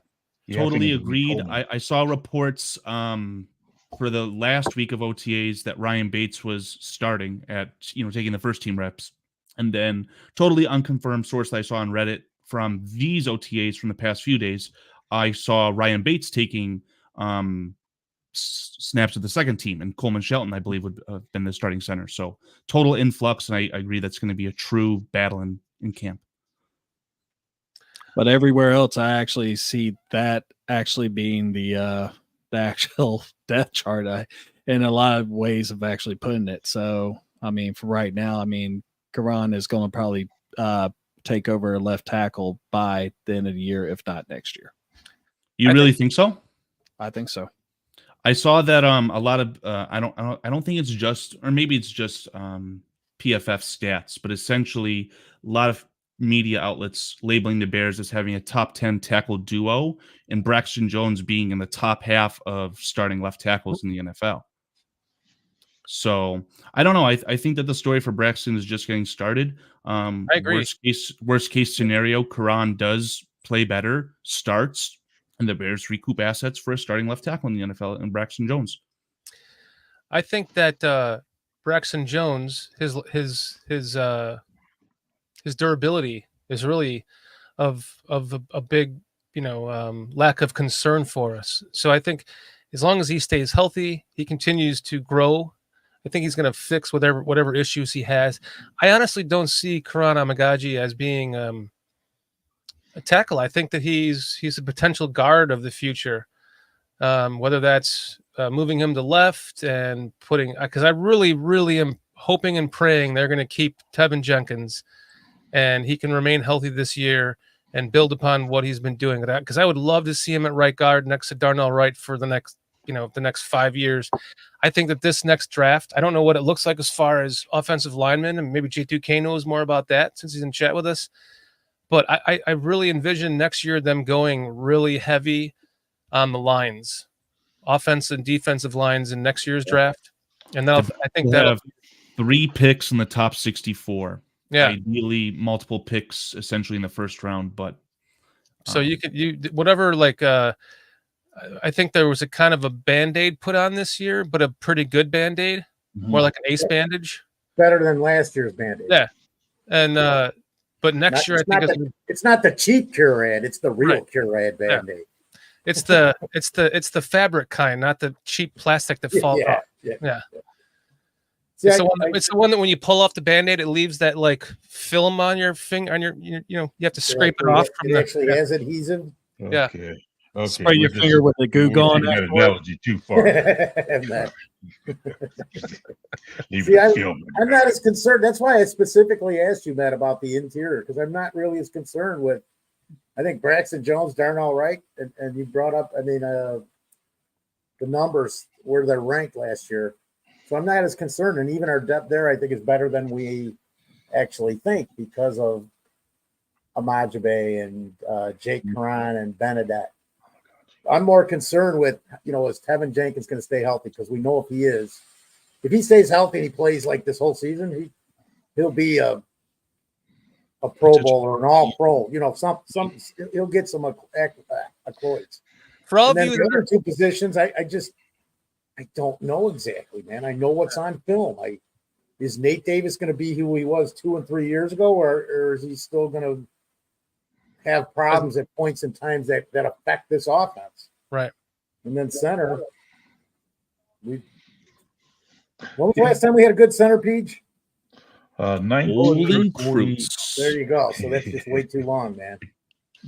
For anyone that has 2005 wasn't that long ago. It's only been 20 years. For anyone, I was thinking of 1925. We were pretty poor that year in the line. Put some respect on Olin Kreutz's name, man. Oh, total. For anyone that has a problem saying Karan Amagaji's name, just think of it how Adam Mason put it to us on draft day. Oh my God, G. I still prefer a mega DJ, but that's just me. A mega DJ. But to pronounce it correctly, it would be Karan. Oh my God, G. Oh my God, G. Oh my God, G. Sounds Garza was a great guard. Yeah, it does. Yeah, he was better guard, I thought, Garza. But to your guys' point, I think Tevin Jenkins might be out of here. Hold on a second, Carl. How in the hell can anyone read this? I did. I'm better, dude. This is how my brain works. I'm giving the chat the recognition they deserve without stepping on the toes of anyone speaking. Let somebody be able to read it, would you? Here, try again. I think his rule is read. Read it 3 times, and then you can. I have to learn that I can see the chat on my right side, but everyone else, I guess, in the chat can as well. But if they are just watching here, we'll give Raging Oracle the time he deserves on the screen. Davis I is apologize. very good when he is right. Raging Oracles of football. Yeah, I just think that Tevin Jenkins, it's not a guarantee that he'd be here, given Poe's track record with previous players drafted from other regime. I mean, the previous regime. It's only been 2? Am I not mistaken? Being and Matt and Johnson at the very least. Who? Cole Kmet and Jalen Johnson were definitely not drafted by Ryan Poles. They were drafted by Peace. Right. And so those only 2 he resigned. So I'm not totally convinced that if Tevin is hurt this year at some point, that he's not out of here. Poles might just be like, let me just go with Ryan Bates. I would love for Tevin to stick around, but I'm objectively speaking, I'm just not sure that Poles is really high on him like that. Well, I think that regime, especially Eberflus, they came in. He was a starting left tackle, I think, for the Bears. And this regime said, nope, we're not going to have you at tackle. We're going to go a different route. And they did the experiment at guard. And in my opinion, Tevin Jenkins is passing with flying colors as your guard. The only issue with him is his health and his availability, because sometimes your best ability is your availability. And if he can't stay healthy, it's too risky to invest big money. We're seeing big money being thrown around to guards, the offensive linemen, some backup from Miami just went to another team and got $30 million or something crazy. Robert Hunt to Carolina. Yeah. Thank you. This is going to be a plug for PJ to insert here, but Poles loves dicks. Now, really pause. I'm on the right show here. I say, fella. Am I on the right show here? I do declare. Brian Poles said himself that he loves his offensive linemen to be dicks. But here's the thing. He's a dick. But he wanted Roquan Smith to stay. Didn't agree on money. He left. He wanted David Montgomery to stay. Didn't agree on money. He left. So I think it will come down to he may want Tevin to stay, but Tevin may feel like he can get more money elsewhere, and probably will get more money elsewhere, and he will leave. I think it would have come down to that. So the point I'm making is he's not motivated, in my opinion, being Poles, to give that money to certain players. Whereas, right. Boy walk in the door, Montez Sweat, he's not even here a week, and he's getting that $24 million. So probably right. So that's why my heart. Yeah, I agree with you. I mean, that's what I'm saying. I just think, he may want him to stay, but he ain't going to offer him the right money, and he may end up leaving. He's probably one of my top 5 favorite players on this current team. Tevin Jenkins. Yeah, definitely. I like him a lot, absolutely. As a human being, he's pretty awesome.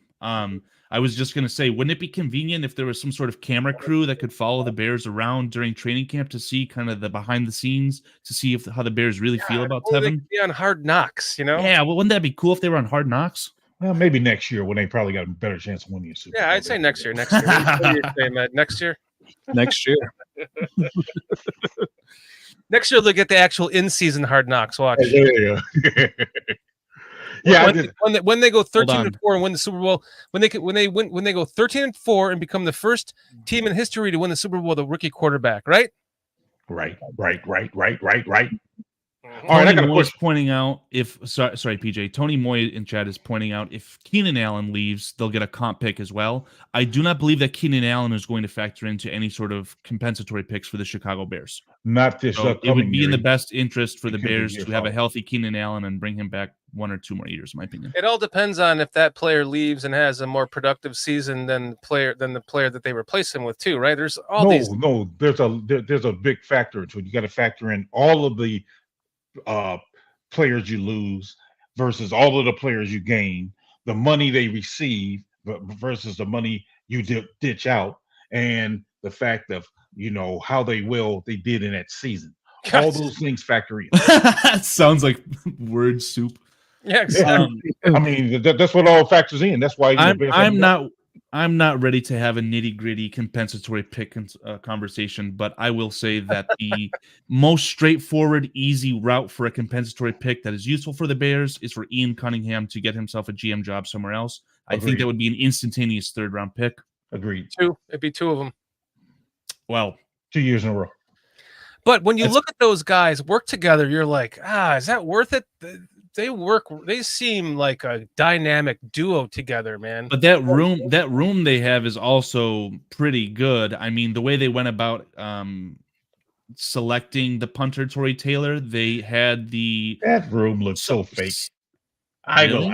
I'm sorry, that room looked fake to me. Yeah, if I'm being honest, there to see how fake it is.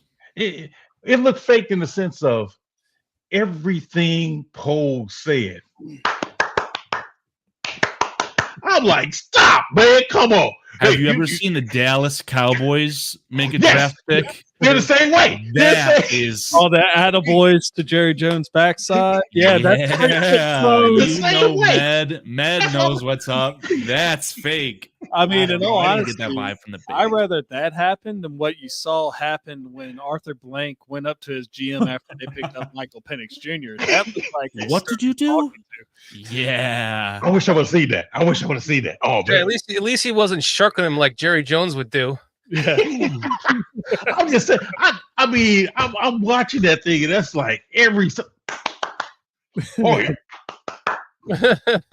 You ever see the what was it? The Godfather, when they all sitting around the table, and Al Pacino is sitting there talking. No, it wasn't Al Pacino. It was Robert De Niro. And the guy just and then he just whacked him upside the. No, it wasn't the Godfather. It was the Untouchables when he was playing Capone. He was playing Al Capone, and he's walking around the table talking, and they're like, "Oh yeah." Then he just whacked him in the head with a bat. Yeah. Yes. That was hilarious.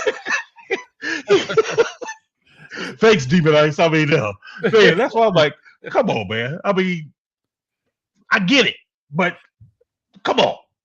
What's up, D-Mountain Ice? Thanks for hanging out with us tonight. Appreciate you hanging out with us, man. It's great to see all you guys, all your familiar faces in chat tonight, hanging out with us. You guys, for the millionth time, are what makes this go around. We've Absolutely. 100%. Richard Long, good to see you. 1,000%. I lost my train of thought because of that, but I'm just saying. I mean, that's what I wanted to say. What I loved about when they showed the Bears war room before the first pick in the draft, it was epic. I wish I could find the image to capture it. Every single person, everyone in the draft room was sitting there like this. They're all just staring into nowhere. They're not staring at a camera, but they're just all staring straight forward, just waiting for 10 minutes to count down because the commissioner wanted to wait for 5 minutes for them to draft the pick. Yeah. That kind of adds to my question that I asked along the line here was, why don't they just, like they did with Andrew Luck, like, we're taking Andrew Luck. Everyone just fuck off. Stop trying to, offer us trades. We're drafting Caleb Williams, period. Why not just tell everyone that so we can all exhale? Because I was, as you guys know, on pins and needles all the way up until that last, with the first pick in the draft, the Chicago Bears trade. And that's why they won't do it, because of fans like you. They're gonna have you watching. They're gonna have you coming to the stadiums to buy the tickets to watch the draft. To place your bets on who's going to win the football game, Shorty. Well, that's what I'm saying, Shorty. I mean, the fact is, Shorty got old. Because Foster came in and then Shorty came in. Right, that was weird. That was like perfect timing, Foster. I was like I went into the future. Great Scott. 720 years. I am your father. Father to which one, PJ? You got to. I was talking for Foster in regards to Shorty. Mm-hmm. I am your father. Shorty, I am your father. What's going on, gentlemen? And then there were three. And then there it is.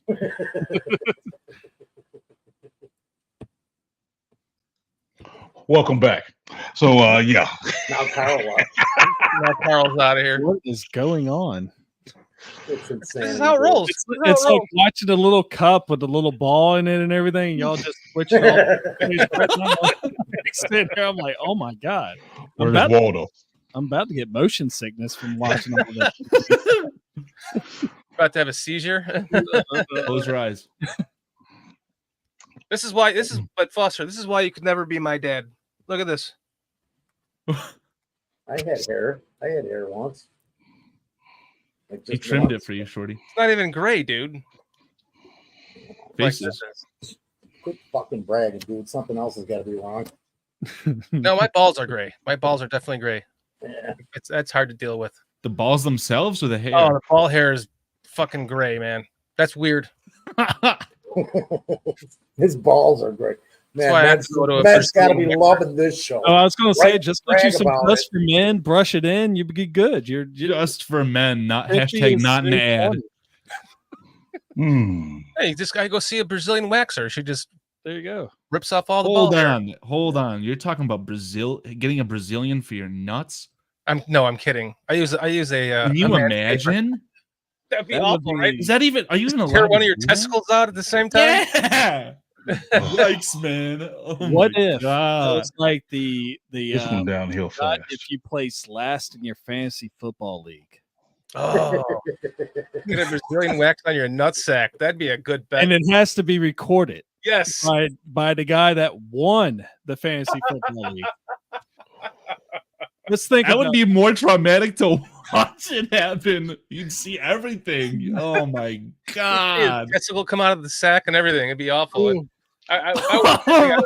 You'd see the camera just go. What's on TV tonight, guys? Man, I'd rather not talk about shaving nuts right now. So We're not even talking about shaving. We're talking about waxing. Foster pulled himself because he had one of his testicles removed. jeez. Yes, I would but now I have 3. Cliff said ow. What? What? 3? Not even the balls. Let's go with the taint. I mean, shit. I'd rather have the taint Brazilian wax than the nutsack. Yeah, I mean there's some people like Shorty who do that for sure. The nuts, I don't know about that, man. Tony Moy saying, "Shorty, you're gonna paint his nuts." If they win the Super Bowl, let's get it on recording right now. Commit to it. Commit. I'll come out with pink fingernails and a nutsack that's divided in half, blue and orange, with gray hair sticking out of it. Here first. Hey, I'm just saying. Hey, balls. Yeah, I can have all that one because I will not partake. That sounds like the words of a jealous man. Not at all. Sounds like a man who protects his nuts. The crown jewels. Man.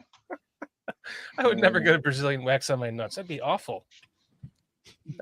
Dan Aguirre would. Ask Kitty if he Hey, if it meant winning the Super Bowl. He would suck Aaron Rodgers' dick. Discount, double check that. Yeah. Man.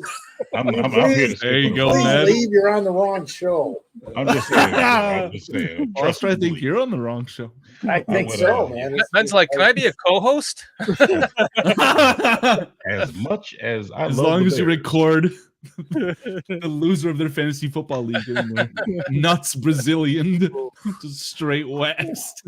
Golly. Yeah. Man. Richard Long saying, "This is the new Bears. We haven't talked about defense in ages." Do we need to talk about Not defense? that you could read that because you only put it up for a half a frickin' second. Which There one? you Which one? There you go. Stephen House. Peter.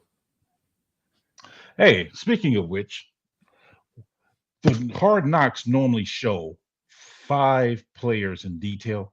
You know, I they thought you were really. going to say naked men with dicks and balls hanging. I was trying to reel it back in there, man. I was trying to reel it back Trying in. to go back to the Bears. I got it. Slowly. I'm trying to get it back there slowly. Yeah. So see, I mean, because it's about hard knocks, not hard dicks. So Hard cocks. They're usually. I hope they're not hard in the locker room. though. Rock hard cocks. so they normally have a Learn special. they have a storyline of about 5 players they follow throughout the whole thing. Which 5 do you think they're gonna focus on? PJ, this is a great comment. I'm going to steal it real quick. We just talked about Tevin Jenkins. I think that would definitely be one of the players that they would at least try to. Well, Caleb Williams a given. You think so? Yeah, Mr. Hollywood, do you think anyone cares about that quarterback at all? Yeah, he's a given. Now, Tevin Jenkins, I think you're onto something there. But it's going to be one guy who's not expected to make the team. There's going to be one of them. I don't know, is that guy from Canada or not? Let me know if you need to see some names for positions. I'll throw the roster back up. One Theo guy. Benedict would be that player, Yeah. PJ. Sorry, Matt, go ahead, please. I was going to say the one guy I could see them actually going forward would be Jalen Johnson. As far as Mr. like Moneybags.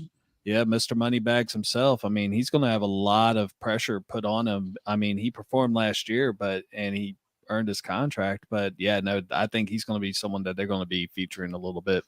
But don't they normally feature more rookies than anybody else? I mean, they have maybe a veteran here or there, but more so rookies, right? Or am I wrong? I have no idea. I've They only seen Hard Knocks a couple of times. They do feature the rookies and stuff like that, but for the most part, they put on the guys like the veterans that are kind of like towards the end of their career. This is their make or break and everything like that. And I've watched a few of them, and I mean, I love the show personally. I've always enjoyed it, but I think last year they had the Jets, if I'm correct, and because of course, yeah, that dude went over to the Giants, to the Jets, and they had a guy on there that's bounced around the league quite a bit. I'm trying to remember his name, but he ended up not making it. And it was like the whole time you're like, man, this guy, he's doing. I remember this now. It was like a drama soap opera. Yep. Yeah. And I mean, it was just like, oh, you felt for it. And they're like, oh, you made the training, the practice squad, which is still decent money. But at the same time, I mean, you're like, damn, dude didn't make it, you know? But that's what I'm saying. I mean, so to your point, because Jalen is secured in his spot, do you think Jalen would be one they featured? Because it wouldn't be no drama per se there. There's got to be one superstar that they choose. Yeah. Someone that definitely got the money, you know, whether it's like Jalen Johnson. Cole Kmet would be so easy for them to spin as a good guy too, with his family being Bears fans and all that. They would they would suck that up. No Diddy. I was gonna say DJ. DJ Moore is like a quiet guy though. I don't know if they like him. He's awesome in interviews. He's always very, what's on his mind, and his answers are short but sweet. He's shy, but he has some charisma to him, So when he gets into the camera for a minute.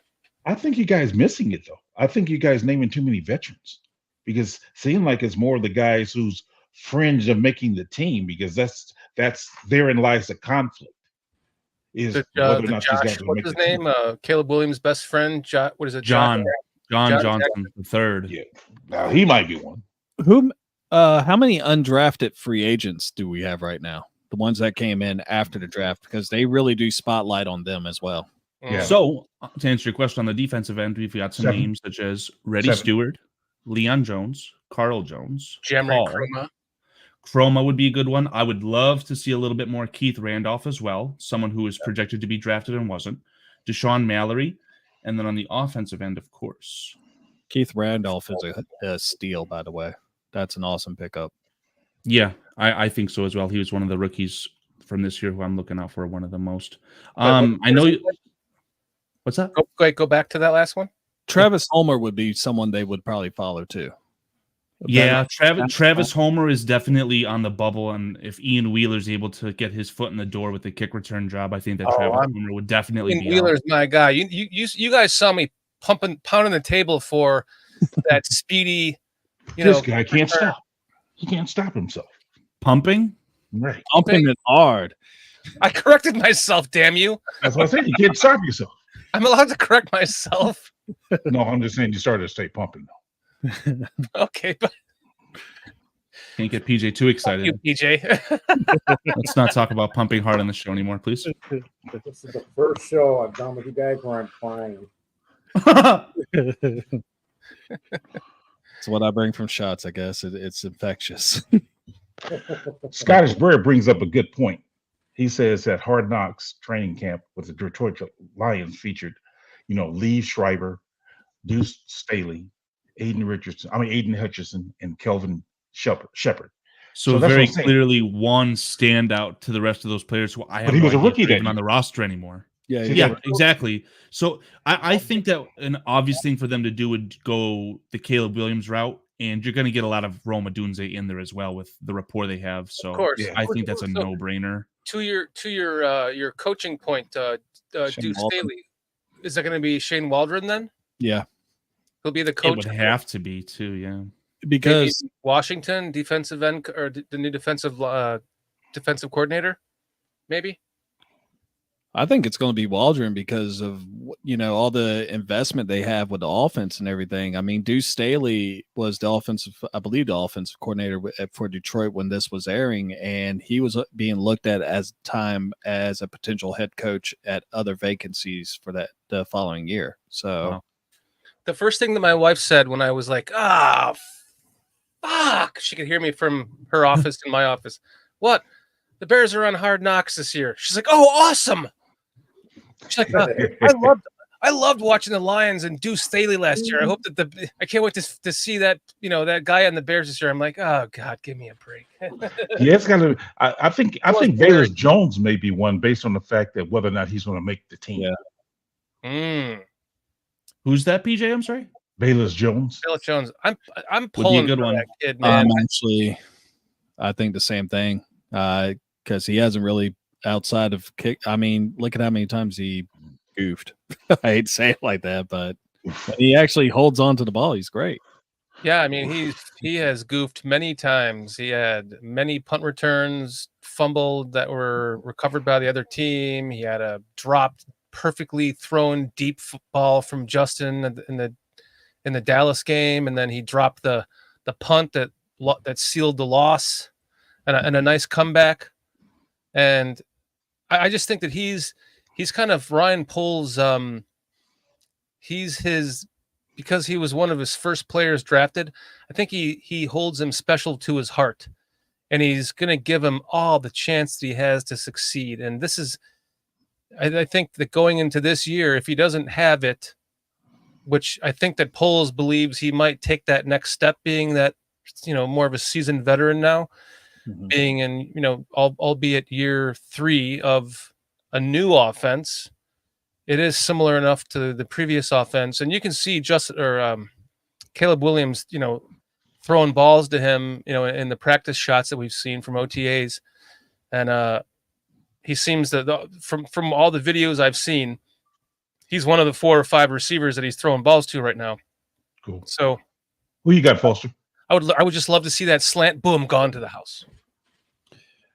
So Plank actually has a really good question right there. He wonders who they'll get to be the narrator for Hard Knocks. The only the most famous Bears fan I could think of right off the top of my head would be either Bill Murray or Ashton Kutcher. So Bill Murray. I hope it's Bill Murray. Dude, that would be amazing. Yeah. I love Bill Murray. Foster? What was the question again? Who do you think the Bears will feature? Your 5. Like 5, okay. I don't know who they'll feature, but I'd kind of like to see the punter, Caleb, DJ,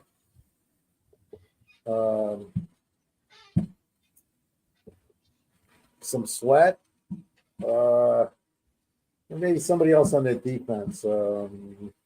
Keith Randolph Jr.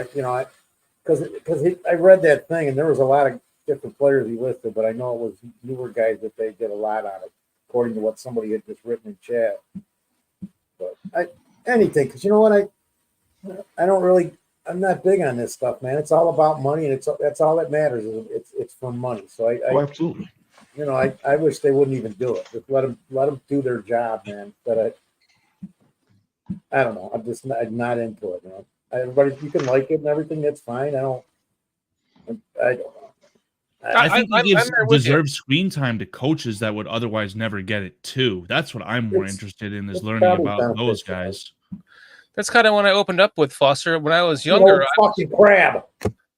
I was clamoring for the Bears to be in the Hard Knocks, But as I've gotten older, I've been like, no, stay the hell away from Hard Knocks. We don't want our team, I don't think it's going to hurt them, though. I just don't. Not this year. Last year would have. I don't think it's going to hurt them. I just wish that they would have not blown their load on the rookie season and given it some seasoning. And then I was honestly thinking it would be next year. And I would have been happy with that. Those are the top three things women say in bed with their men. Are you talking from experience with your time in bed with men? There's nothing wrong with that, Foster. Absolutely. There's nothing wrong with that. Absolutely. Tony May. Foster, honest man. We love an honest man here. Foster has had to have gone to bed with that many men for him to, he's turned so many men into vampires over this, 707 years. It can't be all women, right? You got my high school yearbook photo laying around? No. Yikes. Jeez. I used to, actually. Huh? Shorty, we're doing a show, and Shorty goes, "Yeah, I got everybody's high school picture," and he shows some pictures, and then he's like, "Here's yours, Foster," and it was in hieroglyphics. Because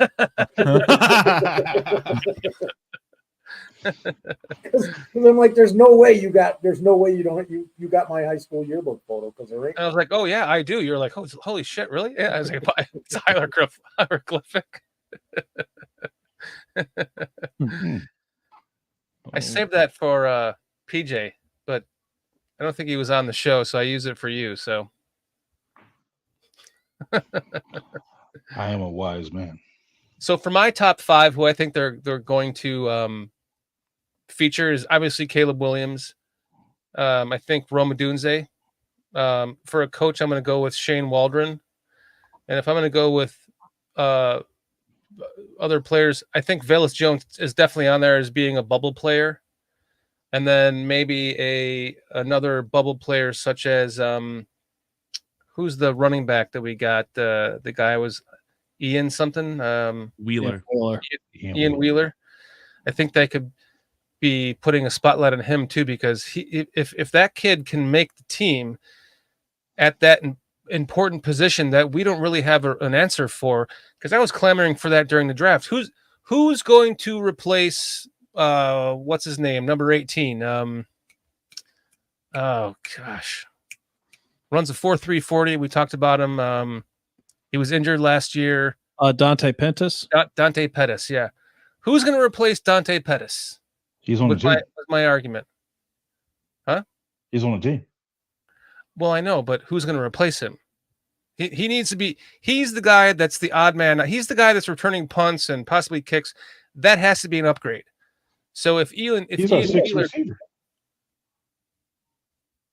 but he probably won't be by the end of the game. Yeah, that needs to be upgraded. So if you can make that another running back / Here's some names, gentlemen, for wide receivers. I got him making the team. Yeah, he's on. Yeah, he's like the 6th receiver in my book. Yeah. But between him and Velus. Yeah. Again, 5 or 6. Don't want anyone to think that these groupings are any sort of finalized deal. Shorty, I agree with you as far as maybe not a player who's going to be in Hard Knocks, but I think it's going to be more of a who do they think is the leading man for that kick returner position, because it's such a huge change. Yeah. I think it would be such an obvious storyline for them to kind of see, the new way that position is kind of coached and how they value it and all of that such stuff. I think that it could be any of Ian Wheeler, Dante Pettis, Velus Jones Jr., any of those guys could end up having that position. Maybe not Dante Pettis, but I think it's something that people may not want to talk about, but it's a reality that I think they will try to balance the racial issue between blacks and whites on who they feature. So that's an element you have to take in consideration. And Theo Benedict was a guy I know. Swift Sports Network did a video on him. He essentially turned down to be the head guy in Canada for the CFL, I believe. He chose to not go into their draft to essentially be an under the radar, undrafted free agent in the NFL because he thinks that he wants to do it and he's good enough to do it. But that would be a good storyline to follow as well. Someone who's trying to battle to make the roster. So another one when you look at this is Brett Rippon and Austin Reed, because they'll focus a little bit on Caleb Williams, but they will focus on probably the backups as well, as because it's a bubble team. That's a bubble position. Is that third quarterback. I don't think Brett Rippon has any sort of chance in hell to be a quarterback who's taking meaningful snaps. But Austin Reed would be fun because he could be a player that beats out a Brett Rippon to be the third quarterback. And like Tyson Bagent last year, is he too good to be a practice squad stash? Do they have to keep him on the roster? So that would be a fun one for sure. Which the Brett Rippon being brought into discussion kind of raises my question. Is that the possible veteran quarterback that's going to help the rookie? Because, as much as I love Tyson Bagent, is he really ready to assist the rookie quarterback with calls and helping him on the sideline. There has to be a solution to that, right? As much as Brett Rippon has not played, we can say the same thing about Chase Daniel. He's probably played more games than Chase Daniel ever played in his career, made a lot less money, but has he seen enough in the likes of Chase Daniel to be the guy that can be the third string quarterback that could help, Bagent and Williams from the sideline during a game? Or even Nathan Peterman last year. Yeah, that's a very valid. Nathan Peterman. It's a very valuable point, though. Never mention his name again. The Peterman. No, that's it. You're out of here. Dang. Well, Rippon has had 10 career games and has a 2-2 quarterback record. And Was that with the Rams? he was with the Rams and Denver first. So Denver, and then he went to the Rams last year. So he's went 2-2. 2-2 career. That sounds like Tyson Bagent to me. Mm-hmm. I think Brett Rippon has a little bit of experience with Waldron in some capacity. I don't know if Waldron was technically under McVay at one point. But yeah, Brett Rippon is definitely the veteran standout here for sure, and he would be your clipboard locker room guy, quarterback room guy. I don't know. Chase Daniels played in 74 games. Let's see, he's 2-3 as a. No, wait, never mind. Whoa.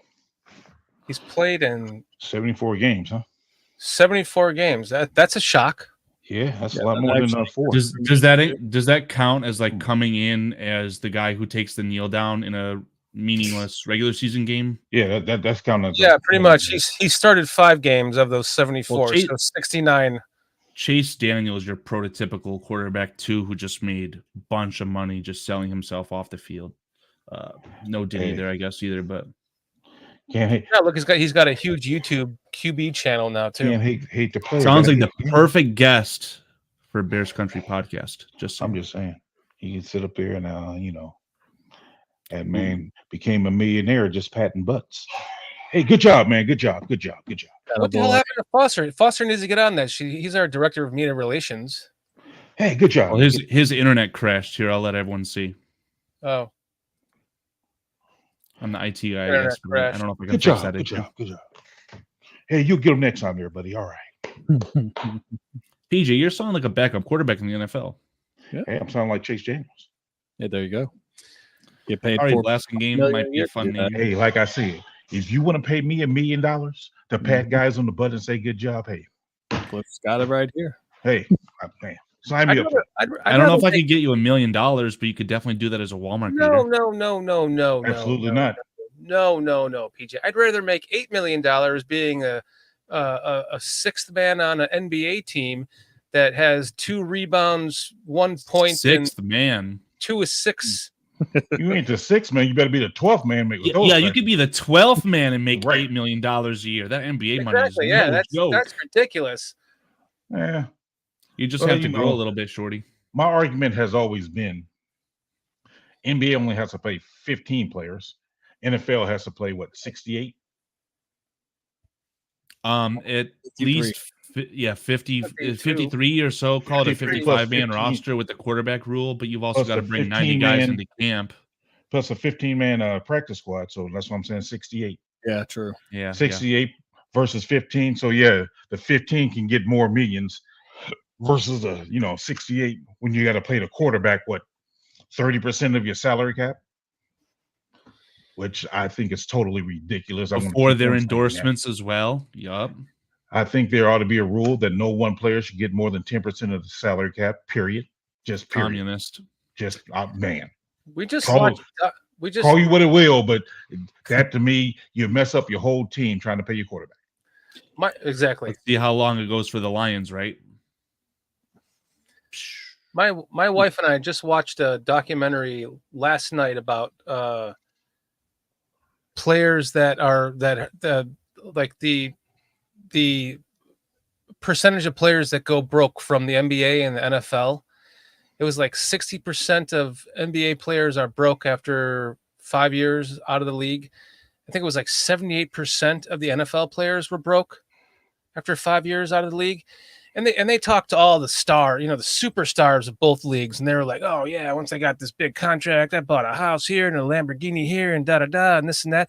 But then you take into account the rest of that 78% of the NFL, which are players that that play for 5 or 6 or 8 years, and they're still only on a minimum, veteran contract, making $600,000 a year or whatever. I mean, that's not much money considering what you're doing to your body compared to an NBA player.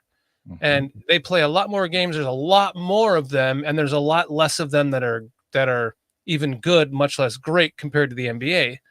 So it's really a brutal sport, man.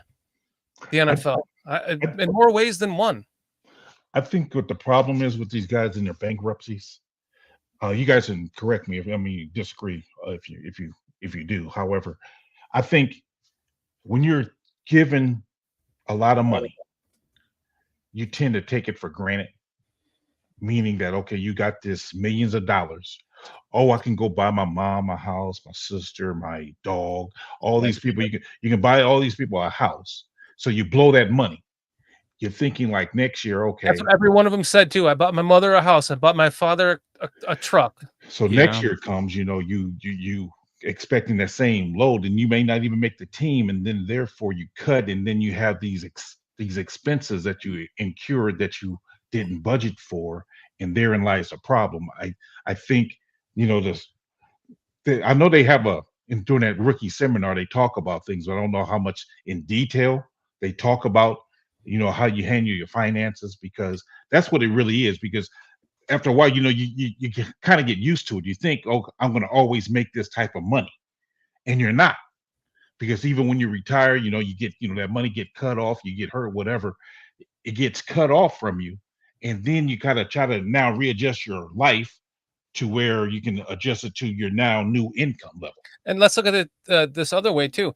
Even if you buy your parents a modest $300,000, $350,000 house, it's probably going to be an area that's $10,000 to $12,000 a year in property taxes that you're going to have to keep paying. And if you buy your dad a brand new SUV, well, it immediately lost $10,000 when it came off the showroom floor. That's an asset. It's not an asset. It's a liability. So that's just going to depreciate until it's garbage and has to have repairs done on it. That's coming out of your pocket. Right. So all that shit adds up. You're not thinking about that when you're young and just, holy shit, I've never seen this much money in my life. At first I thought that the NIL would be a problem because we still haven't seen it yet, because I do believe it's going to make a lot of busts, that you're going to see players coming out of college that have made 10, 12, Caleb's made 10 plus million, but he seems really grounded. He was living in an apartment when he was in high school. He seems very mature for his age, and he knows how to handle that. But that's a unique case. You're going to see players in the next 10, 15, 20 years that have never seen a dime in their life. They're going to make $15, $20 million in NIL money in college, come out into the pros and go, well, I've already made all this money. Like, I don't have to put all my effort into the game right now because I'm already a superstar in my own mind, and they're going to bust out. I think that's going to create a lot more busts. Mm-hmm. But for the ones that don't bust, it's going to, the NIL is going to help them, because they're going to, the ones that are not thinking, they're thinking long term and not thinking right now, Lamborghini house, party, money, flip money into the air and make it rain kind of a thing, like this documentary showed. Those are going to be the ones that the game is going to change over the next several years because of the NIL. Either you're going to create a lot of busts, or you're going to create a lot of players that are going to be really sound in mind and body coming into the league and know how to handle it. Explain that bus theory with me with the NIL again, because I'm kind of confused. So let's say you want to hear shorty bust, huh? You grew up totally poor, right? You've never, you're okay. Never had money. Got it. You're in a one-parent family. You've been, struggling your whole life. Now all of a sudden you make 10, 12, $15 million in college, and you're the top college star. You're the number one pick in the draft.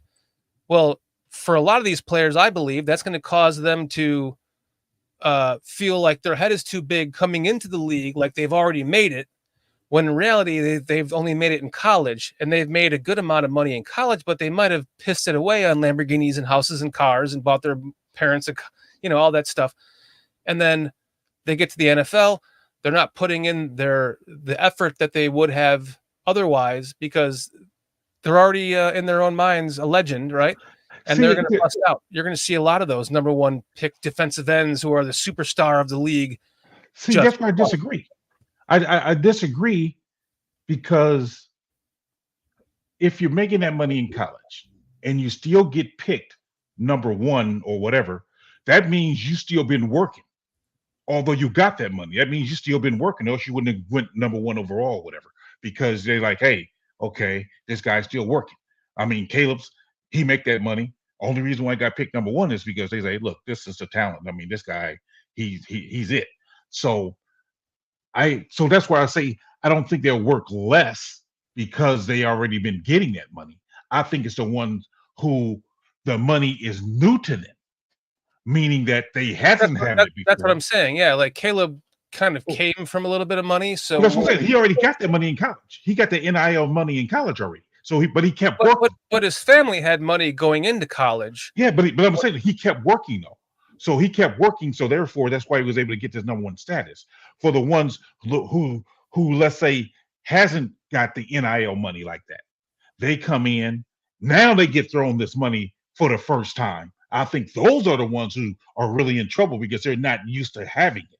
Whereas with that NIL money, well, you've had it a year or two now. Yeah, you might be right. It might be an overall good thing for the league for sure. Yes, that's what I'm thinking because I hear people I'm not speaking of you, but I hear other people tell me that the NIL is ruining sports, and I'm like, well, if the guy is making the NIL money and he's still good, that's showing that he's not letting it go to his head because he's still putting in the work. It's the ones who get the money and they stop working is what I worry about. And as far as that goes, the NIL is not ruining sports. It's just ruining college sports itself because it now has introduced what the NFL had in free agency into college the transfer sports. portal. Exactly. Yup. And the only reason why they're actually complaining about it now is because your blue blood programs like, Alabama, Georgia, you could even throw USC in there. They're used to getting these high-profile blue chip recruits, storing them on their bench. They have a 5-star to replace a 5-star, and now it's all about the money. And so they can get that 5-star that's been riding on the bench for $2 million to go play at Tulsa or whatever. Right. They're going to do it. So, and to talk about what Shorty brought up earlier about like how they just blow their money. I think Shaq famously said before he spent $1 million in one day. Yeah. Because he bought his family, like his dad, his mom, and himself matching Mercedes-Benz cars. Wow. And he said that each one was like $150,000, and then he went and bought like clothes and all that other stuff. And he said that he went and talked to his accountant like the day after, and they're like, "Look, man, you can need to slip that." Well, I know for the longest time, Shaq was not spending his NBA checks. He was only spending his endorsement checks. He was just saving his NBA checks. And it shows with how humble he is now and helping people who just go in a grocery store and buy everyone their food. And what a great guy Shaq is. He's a national treasure for sure. He's extremely smart with his money too. Med, to your point, the NIL is directly responsible for Nick Saban essentially retiring. As much as I like to think it was the University of Michigan, but the NIL is really transferring the way that college sports are handled. And I think it's an awesome pre-program for the NFL to say, this is how you handle your money. And those who make it. Sorry for that, bud. It's all good. It's all good. We had our time in the shine. How many schools can say they won 5 championships in one 10-year span? Yeah, true dynasty. Nick Saban is truly one of the better coaches that has coached. So yes. Oh, right. For a while there, he was up there with the Bill Belichick of college. So I liked him when he was at LSU. Yeah, he was pretty damn good there. I have a question for you guys. What do you guys think about since the NFL is so popular and they keep trying to make all of these, XFL leagues, this and that league, and they all seem to fail. What if pontificate with me for a second. The NFL did something similar to Major League Baseball, where they created a minor league system, and they could throw the money at the number one quarterback or defensive lineman or so-and-so coming out of college, throw the money at them to enter their minor league system. So you have like the Champaign Bears, right, is where we draft these guys out of high school. We send them there. They're part of the minor league. They cannot come. They come up into the major league once we see how well their talent is developing, and then we just introduce them. Boom, right in the middle of the season. All of a sudden, you could just have a quarterback or a linebacker introduced that came out of nowhere. I got a good answer for this, and Raging Oracle just said it. XFL. Yeah. The Rock has already even talked about it. He said he wants the UFL to be that breeding system, that feeder system for the NFL. I mean, you got the European Football League that is actually popping up over in Europe now, and they're actually going to be able to do this. I mean, you know, the only rule that the NFL really has as far as drafting kids and everything, I hate to say it like that, but young men, is that they have to be out of high school for 3 years. And after that, you can play with them. It's just basically just making sure that their body is mature enough to take that beating. But if you put them in a minor league system that was NFL, like it was an NFL system, former NFL coaches, You saying all players go through there? So you get drafted. So so you expand the NFL draft so where you can actually take a chance and draft a player out of high school, so he never goes to college. You plug him right into your minor league system. You pay him, whatever the money it takes. But it's similar to Major League. So you can pull players from. Instead of having a practice squad, you can pull players from your minor league system and then demote them and pull them and demote them, and you're building that secondary league, which is piggybacked from the NFL, which makes it more popular because the XFL and the NFL Europe and all that shit, it failed because it wasn't the NFL. It won't work. But if it was part of the NCAA will never let this happen. They're too established to just simply say, okay, we'll let these kids go to this league. Yeah. The NCAA will never let that happen. But if you're saying that the 15-man unfinished roster practice squad becomes a minor league team, I don't know if the NFL would prefer that to just quite simply expanding the NFL. But it's definitely something that's you could expand that to Europe. You could expand that within the States, and then you make it your own system. You can instead of having a practice squad, you're taking from and adding to that league. The NFL already is playing games every single day of the week, essentially. Not every week, but they've got almost every single day covered. You've got Monday Night Football, Sunday Night Football, Saturday, obviously dominated by the NCAA. You're going to have these guys playing football games in prime time in the weekday.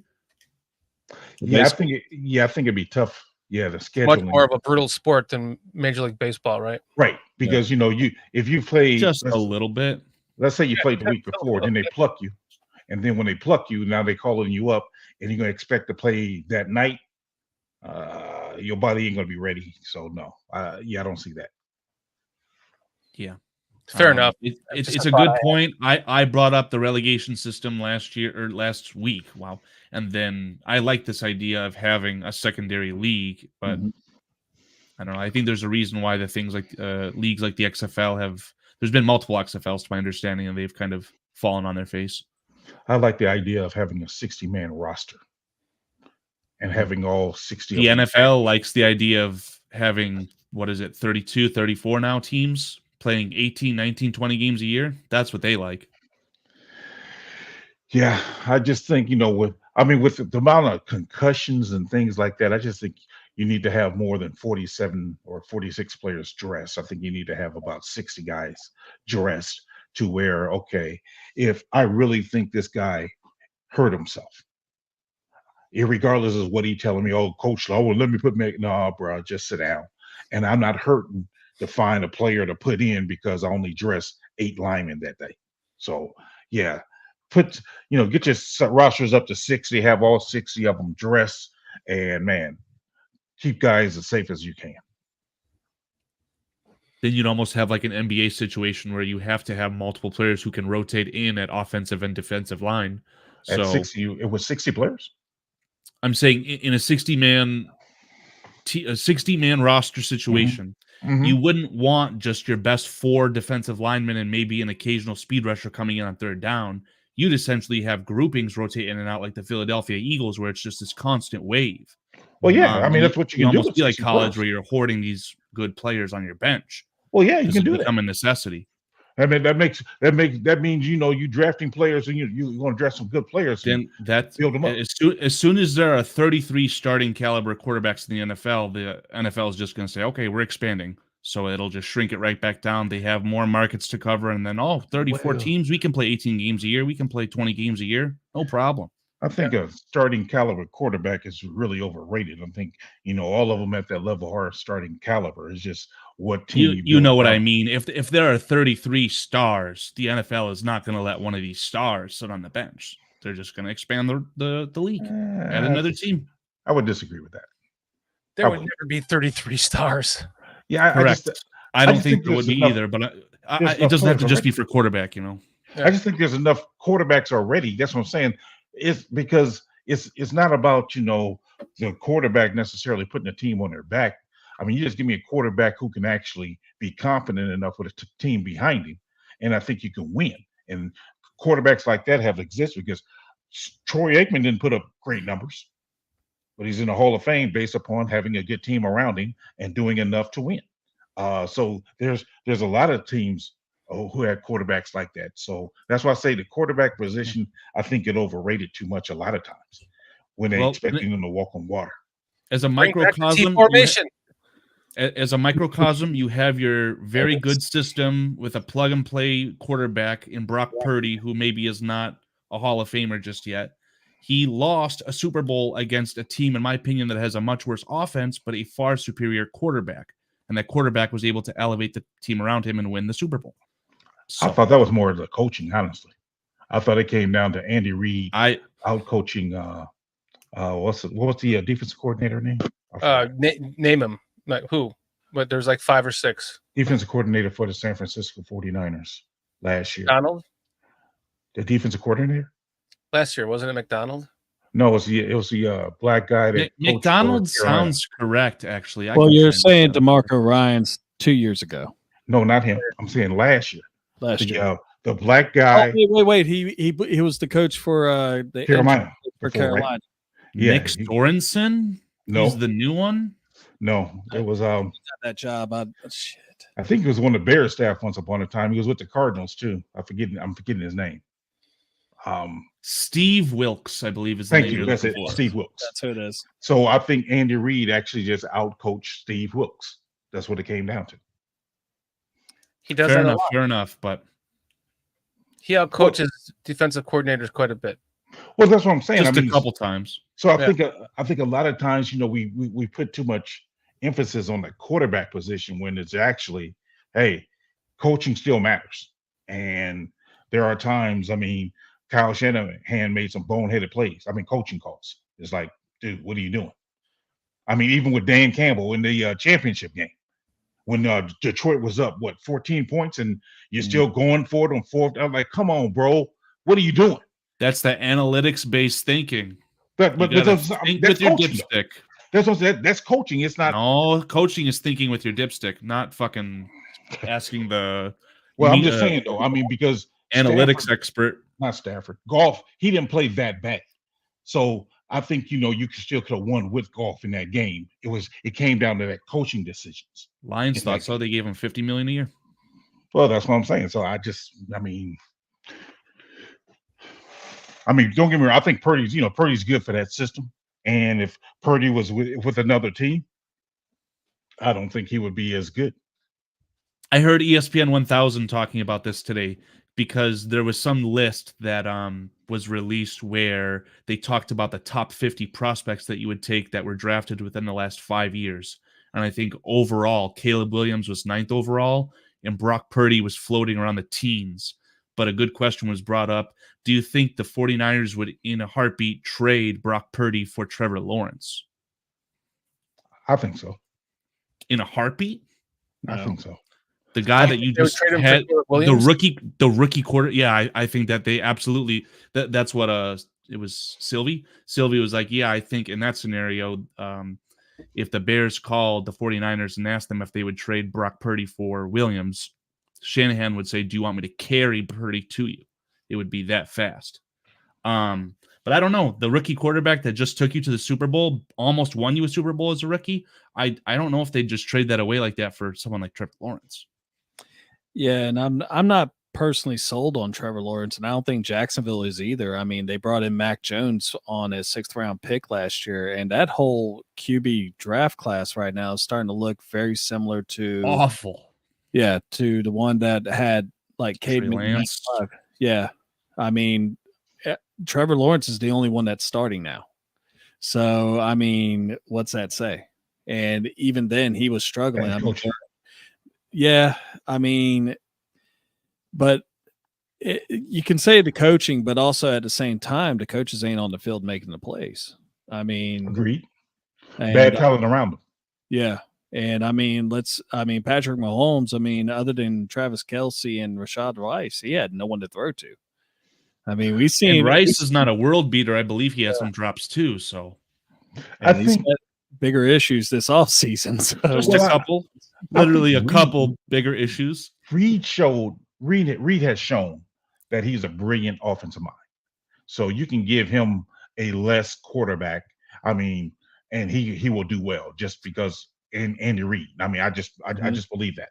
I think with these other ones, it comes down to, lack of weapons, and then you don't have the ingenuity like a Shanahan per se that you can still devise plays or scheme plays to get guys open. Fields didn't have that. After Daniels left New England, Mac Jones didn't have that. I mean, because his rookie year with Josh Daniels, he did well. I mean, but then you take Josh Daniels away, take the coaching away, take some weapons away, he looks horrible. So I think that's what I'm saying. I think it comes down to a lot of coaching and having weapons. Caleb is in the position where he has some great weapons around him right now. We're hoping that Shane Waldron can still be that guy as far as showing that he can do it. So hopefully he can do it like he did in Seattle. He's a running back drills, really? No. Let's go backwards. I want to show you something. Stop. Who's holding the ball standing up right there? No, we don't need to give PJ any more fire here. No, I'm this just is saying, just Justin Fields. Who's holding the ball? That's all I'm asking. Justin Fields. Justin Fields is clearly holding the football, PJ. I ain't talking about that. Russell Wilson was standing up.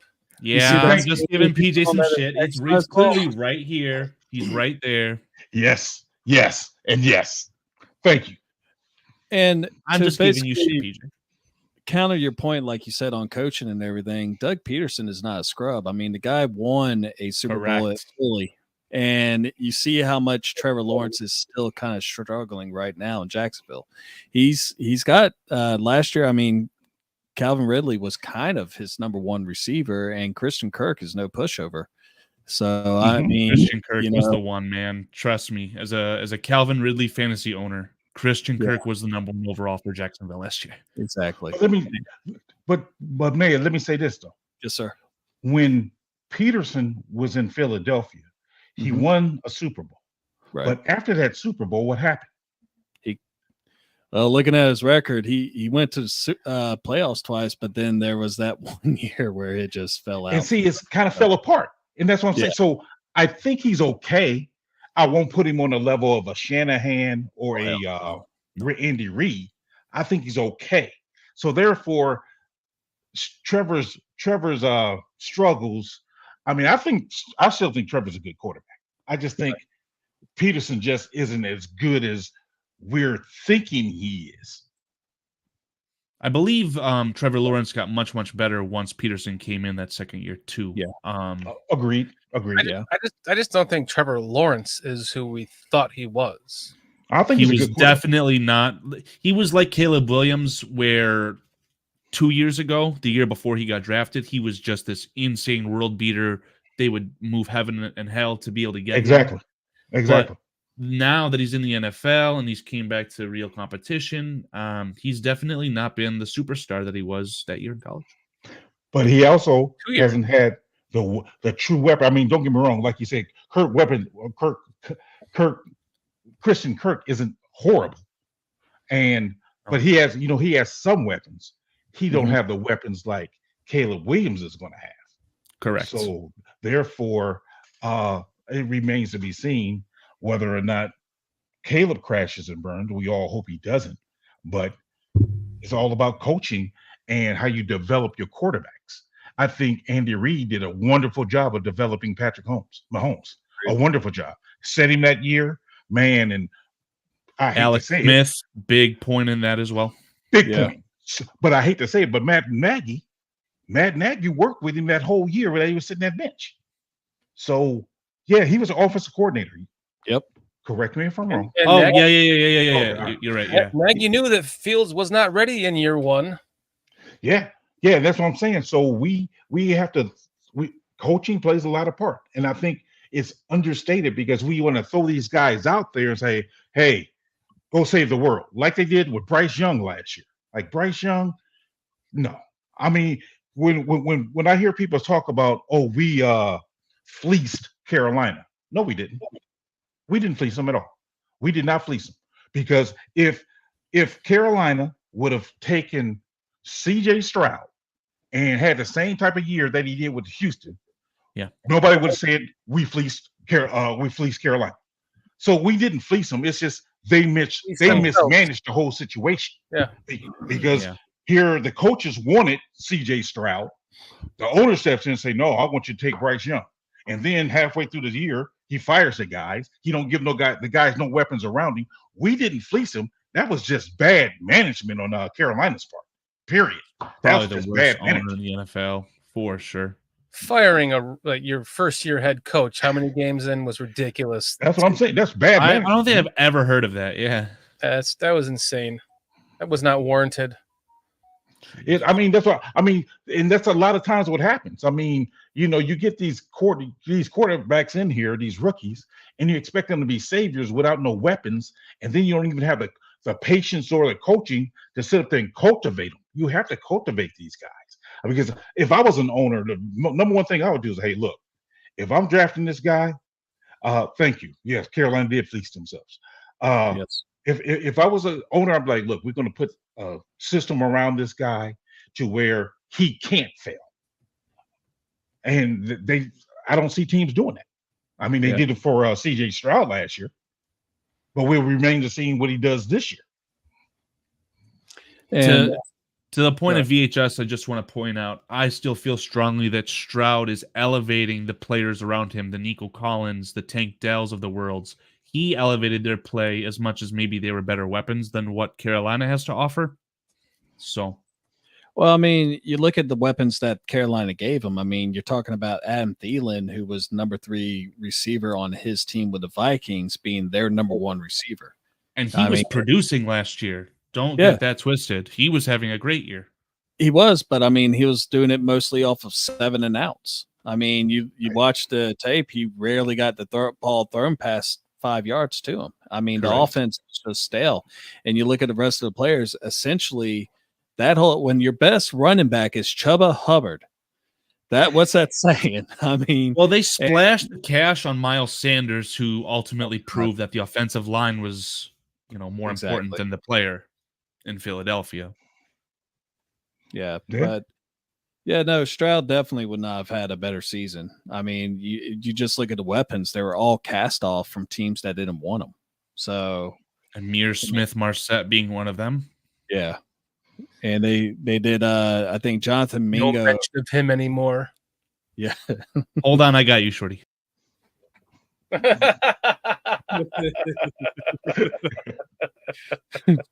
Boom.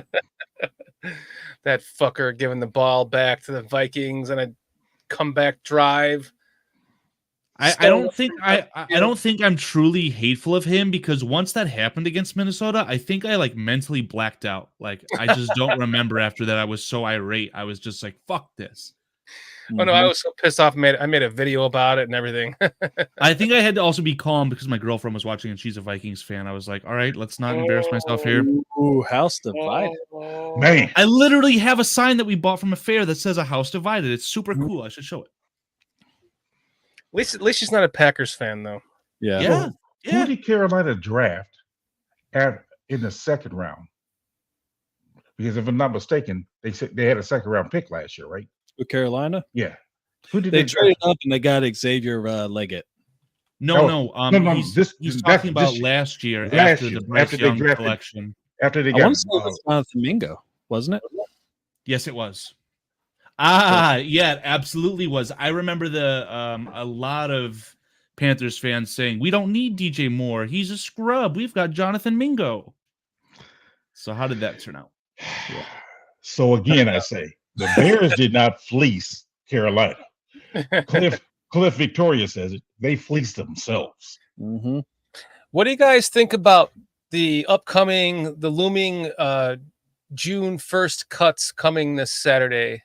Are there any names that you guys in chat or you met or Carl or PJ, any names that you're looking out for that maybe you think could be cut that the Bears might be just waiting for to pounce on?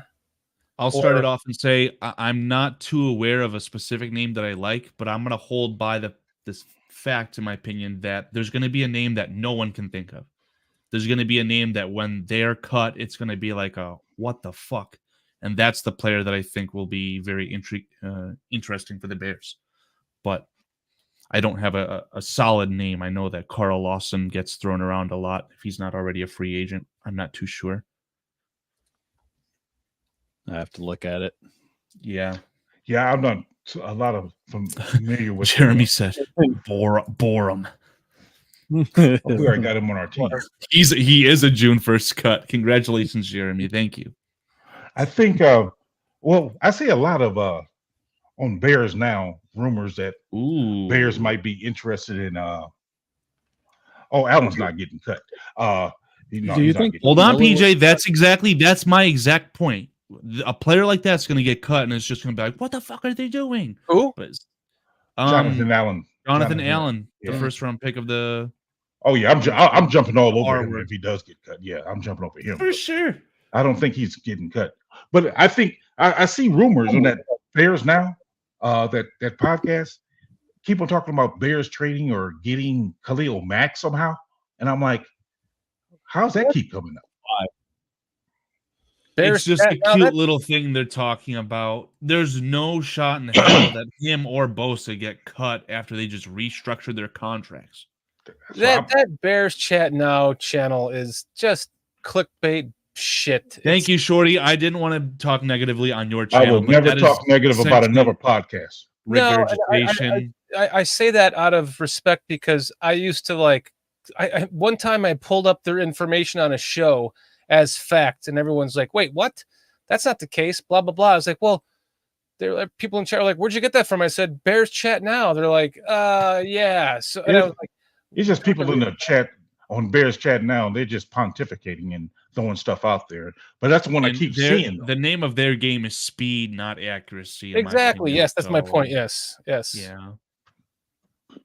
Get it out there. Get this. It's the clickbait stuff. Get all the views. Blah blah blah. Suck it all up. We're wrong. And to be fair to them, they are awesome at it. They are. In fact, one of my most viewed shows was me giving false information. So I get it. In fact, I wanted to, just like this episode. I'm just kidding. I'm just kidding. I get a lot of views. I was so ashamed of it that I wanted to pull it, and then I was talked out of it, and I didn't, and it got like 2,500 views, 3,000 views or something. So it doesn't really matter as long as you have the right algorithm. That's the algorithm. Yup. We're on the same wavelength here. You got to play the algorithm game. And they've got their they have Chat Now's algorithm. They are the algorithm. Yeah. I can't shit on them for that, but just come on. I don't take I take everything that they say with a grain of salt since that day because I look like an ass using their information as fact. Well, I don't consider you to be a butthole there, Shorty. Why? Thank you, sir. Hey, man, you're a super nice guy. For those of you in the chat who don't know him personally, like I do, he's a nice guy. Thanks, PJ. One guy that Same to you, buddy. I don't see where he's actually been You're my guy, a PJ. free agent yet. But a person that they're saying maybe cut is actually Emmanuel Agba from Miami because he's a good pass rusher. I would like to actually see him join us. And then Jamal Adams. It happens Jamal Adams is a name you'd think you'd like?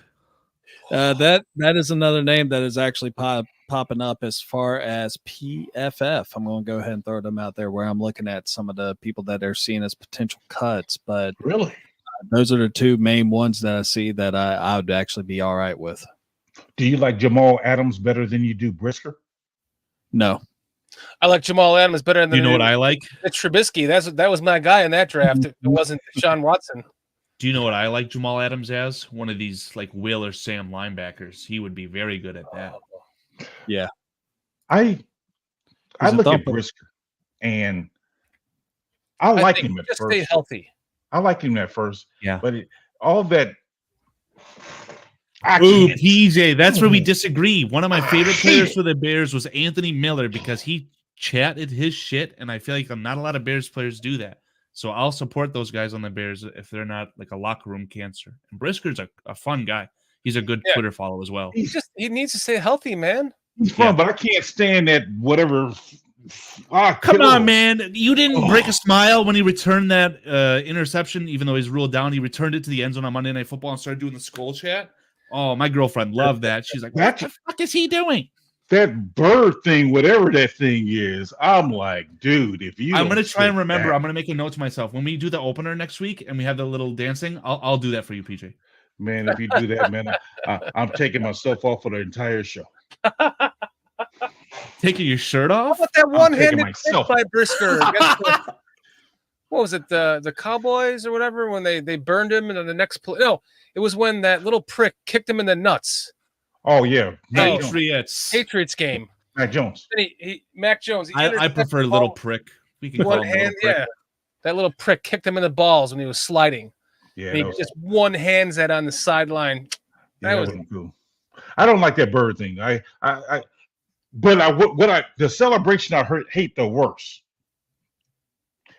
when they do that behind the head and do the pelvis bump to each other. Come on, man. Be honest. Whenever I see that, I think of the Key and Peele skit. Right. I was like, oh no, ain't no way in the world, no way in the world am I pelvic bumping another man. Ain't no way in the world. You are not touching dick tips, whether it's under your clothes or not, right? Absolutely not. I think the term is docking. No. Docking is not. It's a lot more than touching. It requires some foreskin. I'm like, stop it, man. Stop it. On your jock strap. We're talking about team building exercises. Exactly. You're building something. Yeah.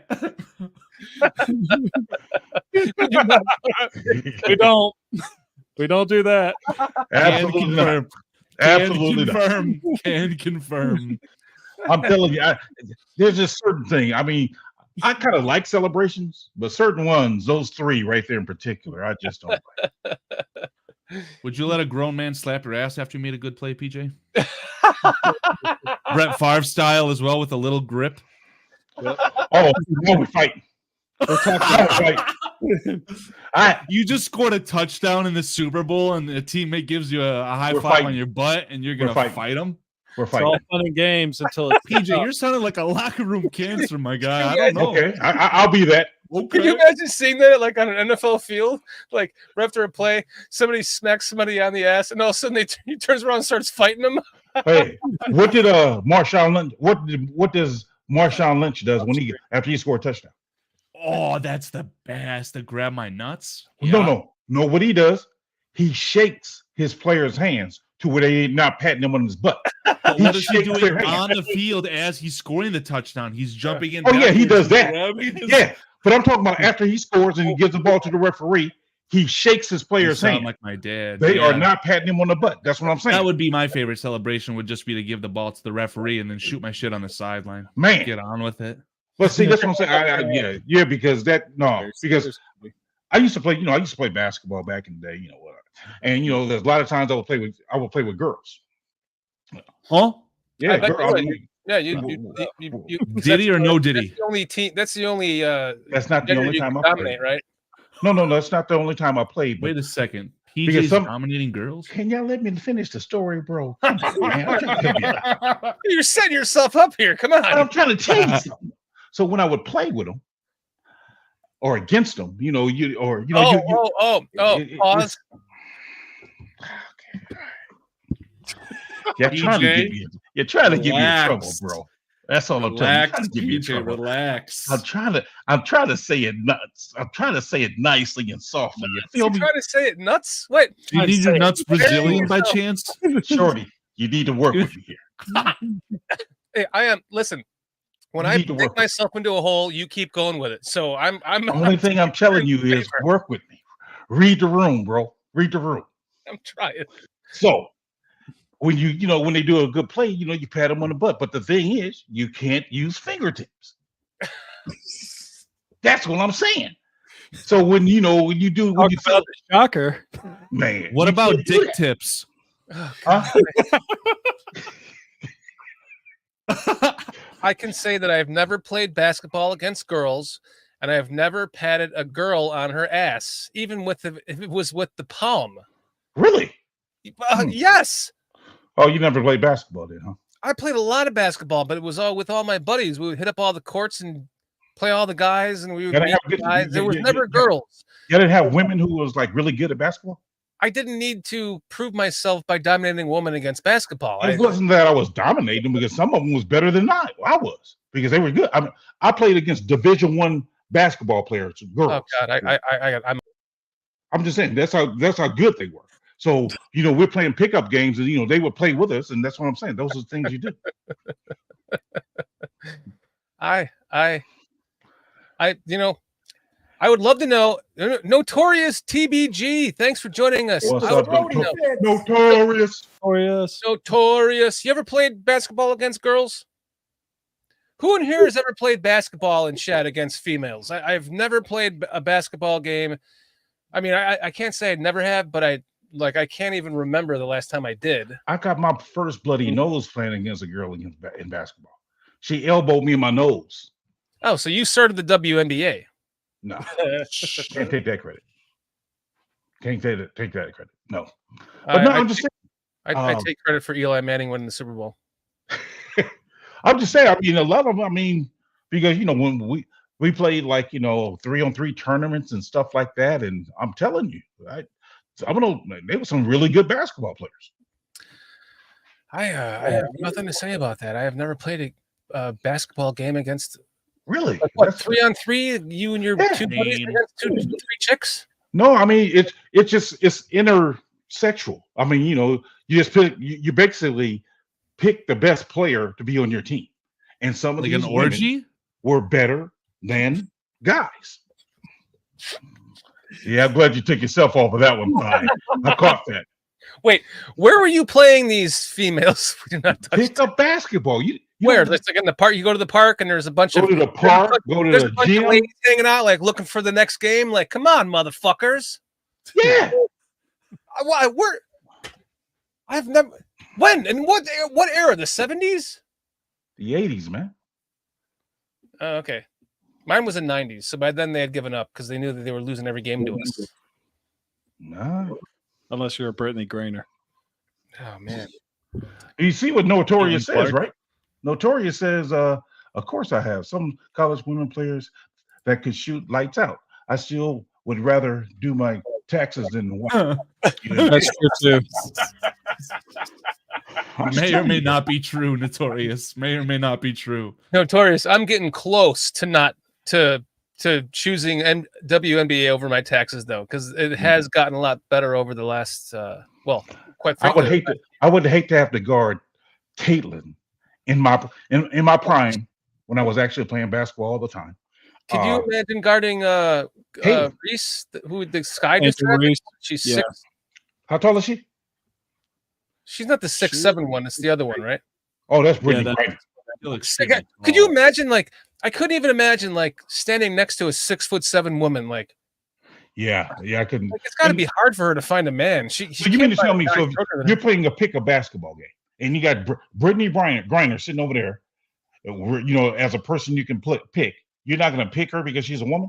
I've never played. Honestly, I've played hundreds of. We used to go to find the courts that had the light on the court at night, so we could play at 10 o'clock, 11 o'clock, midnight. I have never had a pickup game that ever involved females, and it's not saying that I wouldn't have played them. I just have. I've never encountered that. I'm surprised you have. That you were actually telling stories about it. That was a common occurrence, that we had so many women that were so good at basketball where I'm from that it was like a mecca for. I mean, it's nothing. I mean, you got a woman out there. We had a woman who played for the 1976 U.S. Olympic team, Charlotte Lewis. She was one of the women I'm talking about. She's one of the women that I would play against. I'm talking about her little sister who played for Tennessee when they won the championship with Pat Summit. Her name was Nora Lewis. So these are the women I'm talking about I was playing against. I was playing against Division I caliber players who were really good. And so you're playing against these women. That's what I'm saying. You're not, she's a woman. No, can she ball? Oh, she can ball? Yeah, let's go. I mean, they were really good. Hey, I would have played them if they would have been there, but they just weren't. Well, that's what I'm saying. I mean, where I'm from, a lot of women play. I want to get to a question to you from Demand Ice. PJ, what do you think about the Bears going after Carl Lawson?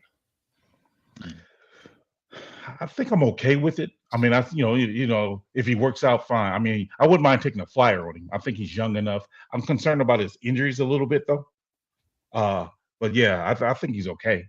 I don't think he fits what they necessarily need. I think they're looking for more of a speed guy. And I don't think he's more of a speed guy anymore. I don't think so. I think they got their speed guy. He's a defensive end? Yes. From where? I think, if I'm not mistaken, I think he played college ball at Clemson, and then he was with the Jets, right? Yeah, and he played at Auburn. So you got the Tigers. Okay. Oh, that's right. It was Auburn. Yes. Okay. Yeah. Then he got drafted by Cincinnati. He went to the Bengals. So he went from a Tiger to a Jets. Yep. Yeah. So, I mean, I think he's okay. I just think he had some injury issues. So. Mm-hmm. Carl, you can just plug your own show without having to keep popping out like this. You can just make you a commercial. Are you referring to the Thine Smite podcast on YouTube? Yes, of course I am. Yes, we should just make you a commercial. So you don't have to keep just popping out like that. Follow the Thine Smite podcast. Please follow. Well, you guys can follow me on Facebook. What's that one? What's the thing before Facebook? What's the thing called? MySpace. MySpace. Yes, I have a MySpace account. I really don't. I'm just joking. Antmus! What's up, Antmus? You down with BCP? You know me. Yeah, you know me. Oh, now we're getting a copyright claim. I'm just kidding. That shouldn't be enough. Atmos, thanks for joining us. Mr. Mayhem, man, we love you too, man. We love you too. We know you. We know how much you love us. You're here every single week. You are one of our biggest followers. We love you and appreciate you. You guys know who you are. Cliff, DVD, Antmus is becoming one. Notorious. We've been seeing a lot of you lately. Cliff, of course. Cliff is my guy. Cliff. Yeah. Oh, Cliff's my guy, man. That's his dude. I love Cliff. So Notorious has a good comment here. He's pointing out how much money Jalen Waddle made. And again, another good comment in there within itself. it's very nice to have the receivers that the Bears have now before this really starts to boil over that wide receiver market. Yeah. Again, Who's finding this money? well, The salary cap is a myth, Med. Yeah, true. How much money is Tua making? He's still on that rookie contract. Is he? I'm almost positive, yeah. See, that matters, I guess. This could be the year that he was extended, though. I'm not too sure because Waddle, I think, still has 2 years left because of the 3-year extension, they were saying he's locked up for the next 5 years. Oh, wow. Okay. But the contracts, the nitty gritty of that contract is cool because the $28 million is going to become a steal later on, but it's all almost guaranteed, which is crazy. Now, what does that mean for Justin Jefferson and CeeDee Lamb? Well, that money's going to be wild. Yeah, it's going to be tough, man. It's going to be tough. The Vikings already gave a fully guaranteed contract to Kirk Cousins. They're going to have to give it again to Justin Jefferson if they want to keep him. I don't know. I heard that too. Yeah. I don't know. We'll see what happens with that. That'd be fun to see him out of the division. I saw some crazy rumors where the Vikings were trying to trade Justin Jefferson to be able to draft the wide receiver that I liked out of LSU. Well, Neighbors? Yes. I actually like both of their wide receivers, but Neighbors was the player I'm referring to. Now, Neighbors went to the Giants? Am I correct? Yeah, 6. Okay. And then I don't think I mentioned this. The Jaguars got the other LSU wide receiver I like, Brian Thomas Jr.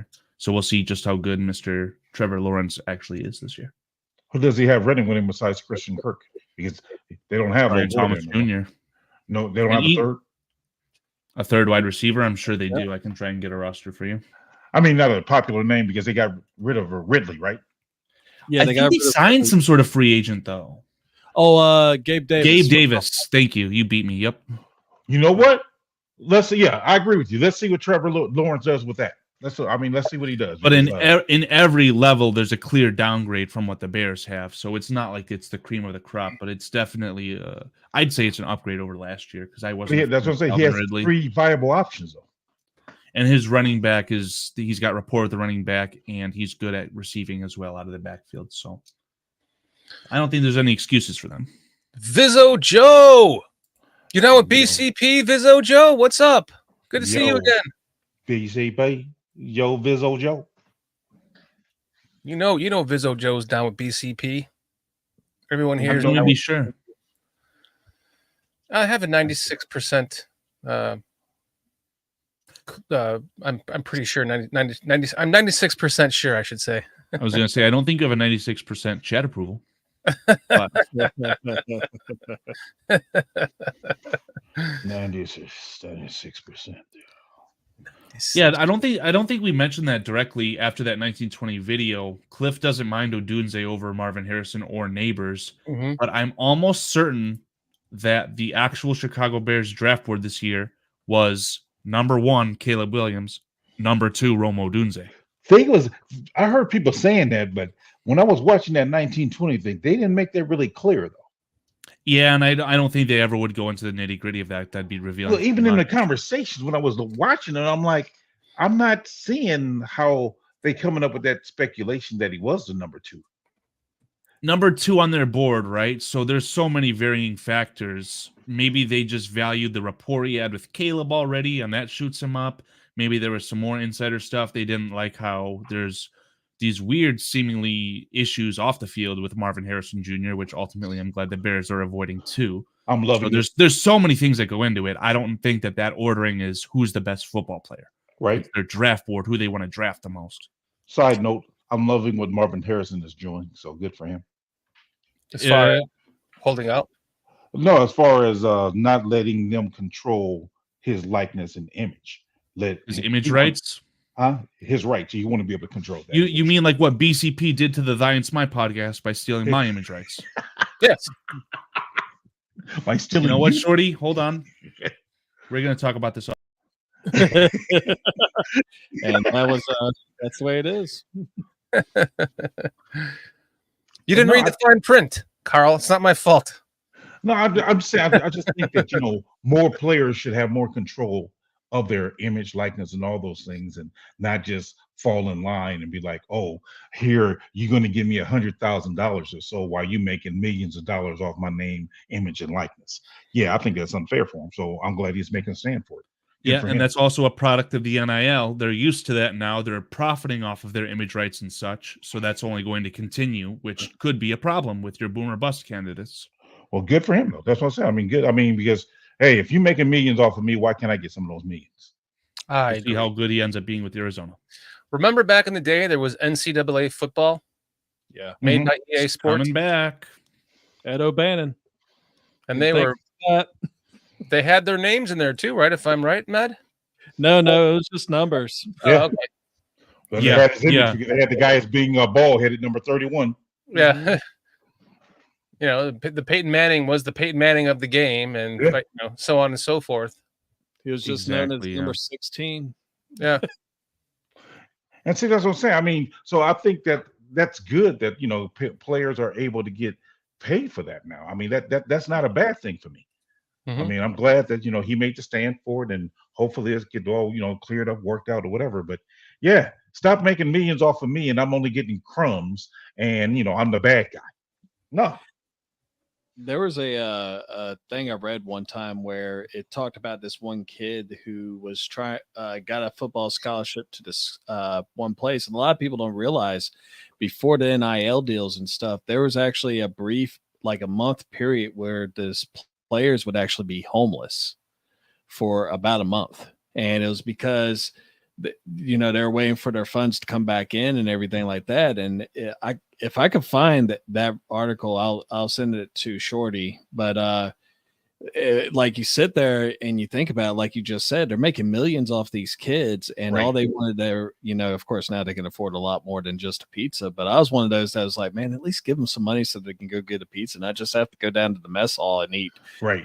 pre-game spaghetti every damn day. So Exactly. And the argument used to be, well, they're getting a full scholarship, right? But what's the scholarship worth?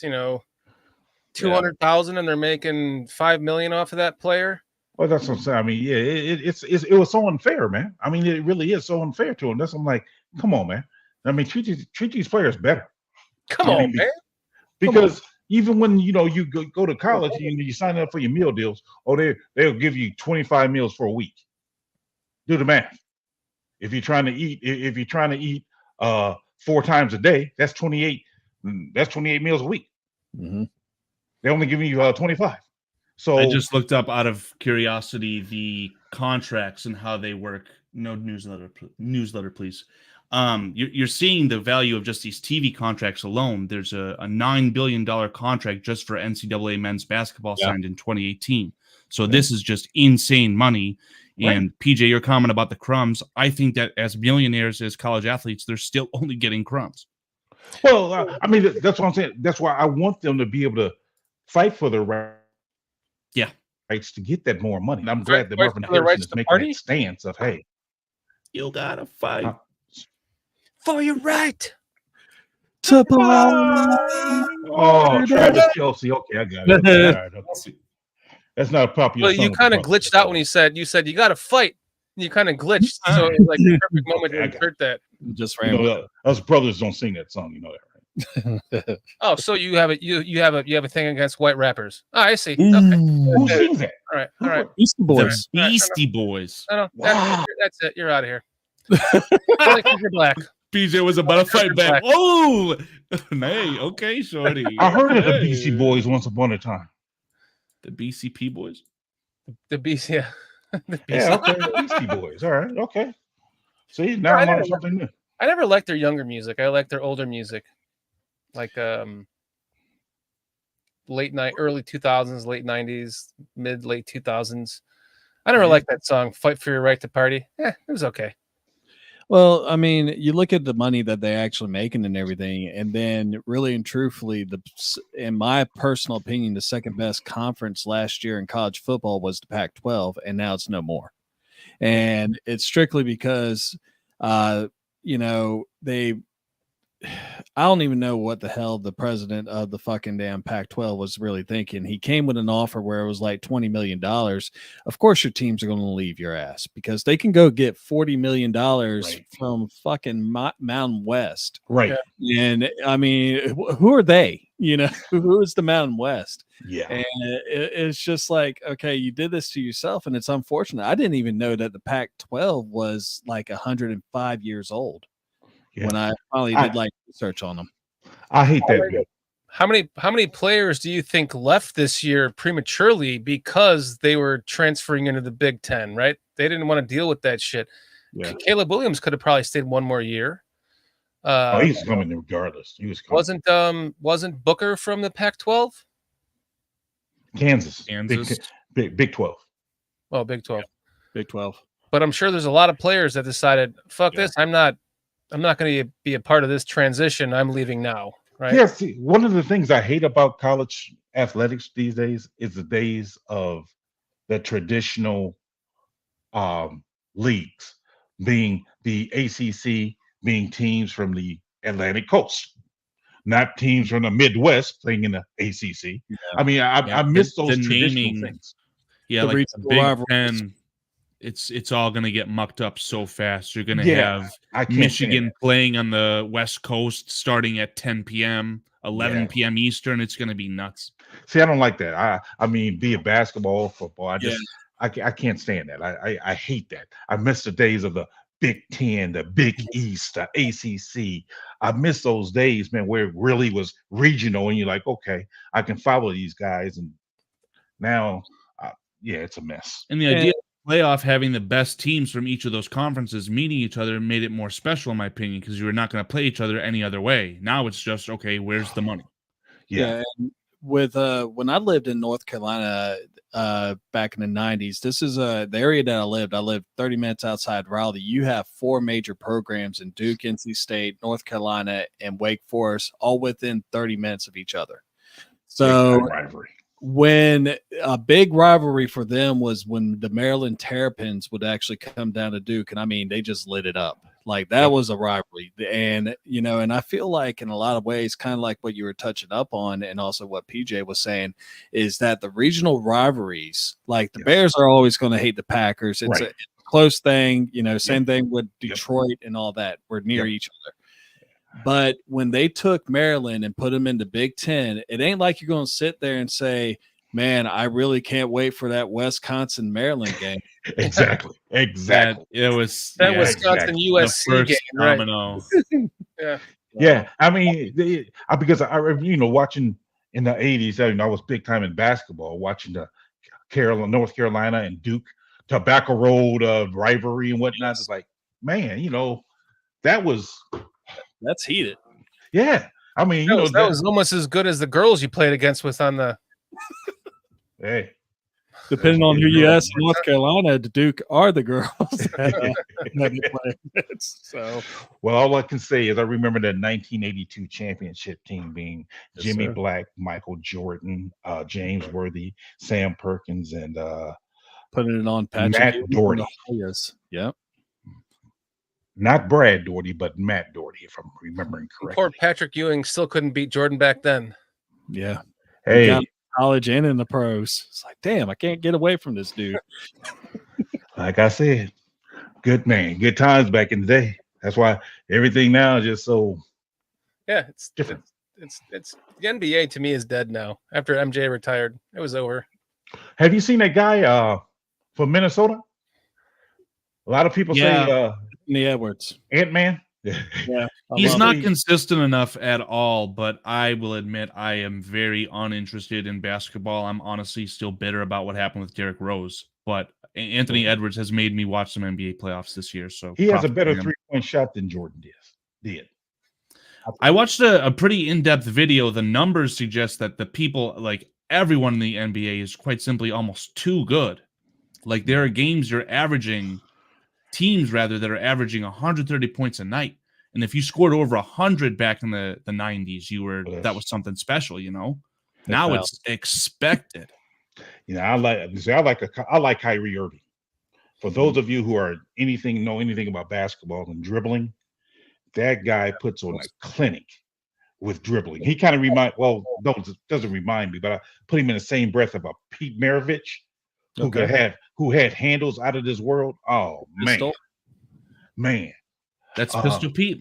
Pistol Pete Maravich, Kyrie Irving, and Isaiah Thomas. I would say 3 best Jamal Crawford too. 4 best ball handlers that I can remember. Did Crawford play on the Bulls? He played with the Bulls. I think he got drafted by the Bulls. There was a young player who was always criminally underrated on like the 76ers or something. When he was a good player on a bad team. I know that's a very vague comment. I'm not going to try and pretend I know much about the NBA, but yeah. I'm watching Anthony Edwards highlights as we speak, and I watch his Game 4 dunk. Say Anthony Edwards dunk Game 4. He's got hops. Dude, he does. He got some what we call bunnies. He got some straight bunny hops. Bunnies, man. And he's got a very striking resemblance to Michael Jordan, just as does Jimmy Butler. I know there's a lot of conspiracy theorists I see that. Figure out who Michael Jordan's son is, but Michael Jordan feels like that person is already in the NBA. Man. Holy shit. Okay, I could see the ups. Yeah, the hops. You got some bunnies, man. Compare the hops to Michael Jordan, because that was what made him spectacular in his, in the beginning of his career, just jumping over everyone. What made Jordan special wasn't necessarily his jumping ability or the height of his jump. The fact that he could hang in the air. Air Jordan. Yep. Right. The way he had that what we call hang time. He had incredible hang time because Vince Carter was a higher jumper. But Michael, he could just stay in the air. And I'm like, man, he just hanging up there. Dude, that 3-point dunk when he in the do you mean the dunk contest from the free throw line? When he goes up, Dominique Wilkins, like his legs are kind of like this, and he's just kind of like floating in the air. That to me should have been the Jordan pose for his Jordan wear. Aside, the jump man is kind of where he just kind of went up, right, and was like laying it up. But that one where he was just hanging in the air, and his legs were just like behind him, and he was just like for like ever just. Well, let's face it, the spread legs like they got is a better look though. It's more aesthetically pleasing for sure. Yeah, that's true. Now, what did you say about Dominique Wilkins? I was going to say the dunk that he's talking about, that was actually in that same dunk contest with Dominique Wilkins. That was like the most epic one out of all of them. For sure. That was he actually wanted to be there. Yeah. Dominique Wilkins in that dunk contest was fucking awesome too. Yeah, I wanted to see Michael Jordan and Vince Carter go against each other in dunk contest. Those two, like I said, those are the two of the best dunkers for me. Damn, dude, this Anthony Edwards is just jumping from almost just in a game, like 3 feet inside the free throw line. Just wow. He's got nice. Enjoy the highlights from this run. Their playoff run just ended tonight. So it'll be Celtics and Mavericks, in the NBA Finals. Only thing I'm saying is Kyrie Irving. Luka. I love that guy, man. Yeah. Raging. You know that our current quarterback has hands the size of Michael Jordan, right? All the better to feel you up, shorty. All the better to pat PJ on his ass with. It's with all the fingertips. With fingertips. With fingertips. You can't help it. He's patting them now. Disclaimer for the chat. Man, I had many fights. Where's my bazooka? Like I said, I had many fights, man. Fort Hood, Texas. I had many fights in the gym there. In the hood? No, Fort Hood. I'm giving you shit. Fort Hood. Yeah, many fights there. Many fights, huh? What guys patting you on the ass? Hey, when you're posting somebody up, and then they don't like, then they want to sit up there and try to bump you out of there. And they use their pelvic to try to bump you out. They want to put their wiener in your butt. Yeah, that's called working the post. He was ready to take it to the hole. Okay. See, Carl, you don't play basketball. You don't know those terms, man. See, That's correct. I do not play man knows basketball. what those terms are. That's exactly what it is. So if I play basketball, I have to shove it in the hole. Got it. No. Gotta work Take the it to the hole. post and take it to the hole. Get ready for that rebound. Work the post, take it to the hole. Not shove it in the hole. You're going too far there, bro. Hold on. Not nearly as many sexual references in basketball as the NFL, though, huh? That's why I like football, though. I'm more of a tight end type of guy. Yeah. Tight end. I figured that you would be a wide receiver. No, that's PJ. Do you like to penetrate the hole though? Hey. Oh, it's all 18 inches of daylight. That's all I need. Shout out Gale Sayers. Cliff Victoria, no, I couldn't because the first 12 inches is for you to have the daylight. The rest of the 6 inches is for you, right? Give or take. If the scrody fits. Well, Cliff, I gotta say this. No, because there's a certain decorum you gotta have when you're playing against someone. Oh, see, so you let them win. I get it. No. Okay. Yeah. You don't do A the real bumps. ladies' man. You don't do the bumps, man. You don't do the penis into the butt, huh? No, you don't do all that. No. No, I mean, you gotta respect. You gotta respect them, man. I got him nervous. He's I'm quick just in saying, you his gotta boots. respect them. PJ said he was a rough man, but a gentle lover. See, Man is my guy. Man, you can come back anytime, bro. I just want you to know that, man. You can come back anytime. Hey. Raging Oracle. No, you get a boner on the court. A rage boner. A raging oracle. Oh, I'm just saying, yeah, there's a certain decorum you gotta have when you're playing now. 4 inches of daylight. Is all I can use. I'm all out of daylight. Oh man, you guys are so awesome in chat, man. We love you guys. You guys are just got awesome. banned by his internet company. R.I.P. Foster.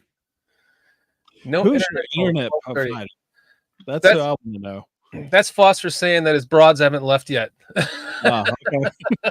His broad width. Great. Man, I'm going to tell you what. I'm proud of Foster. Yeah. I found some information from the source this past week that proves some things I didn't believe about him. He's dicking it up. Good for you, buddy. Yeah. No shame in his game. Not with men. Not with me. Hey, He's working the post. He's Taking it working to the the hole. post. Yeah.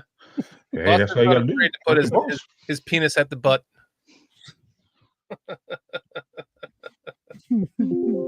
I'm beginning to think, Shorty, you never played basketball. I played lots of basketball. Lots of basketball. I always just put my ass into the hip though. Yum. Not into the wiener. I didn't put my butt into the wiener. I put my butt into the hip. Yikes.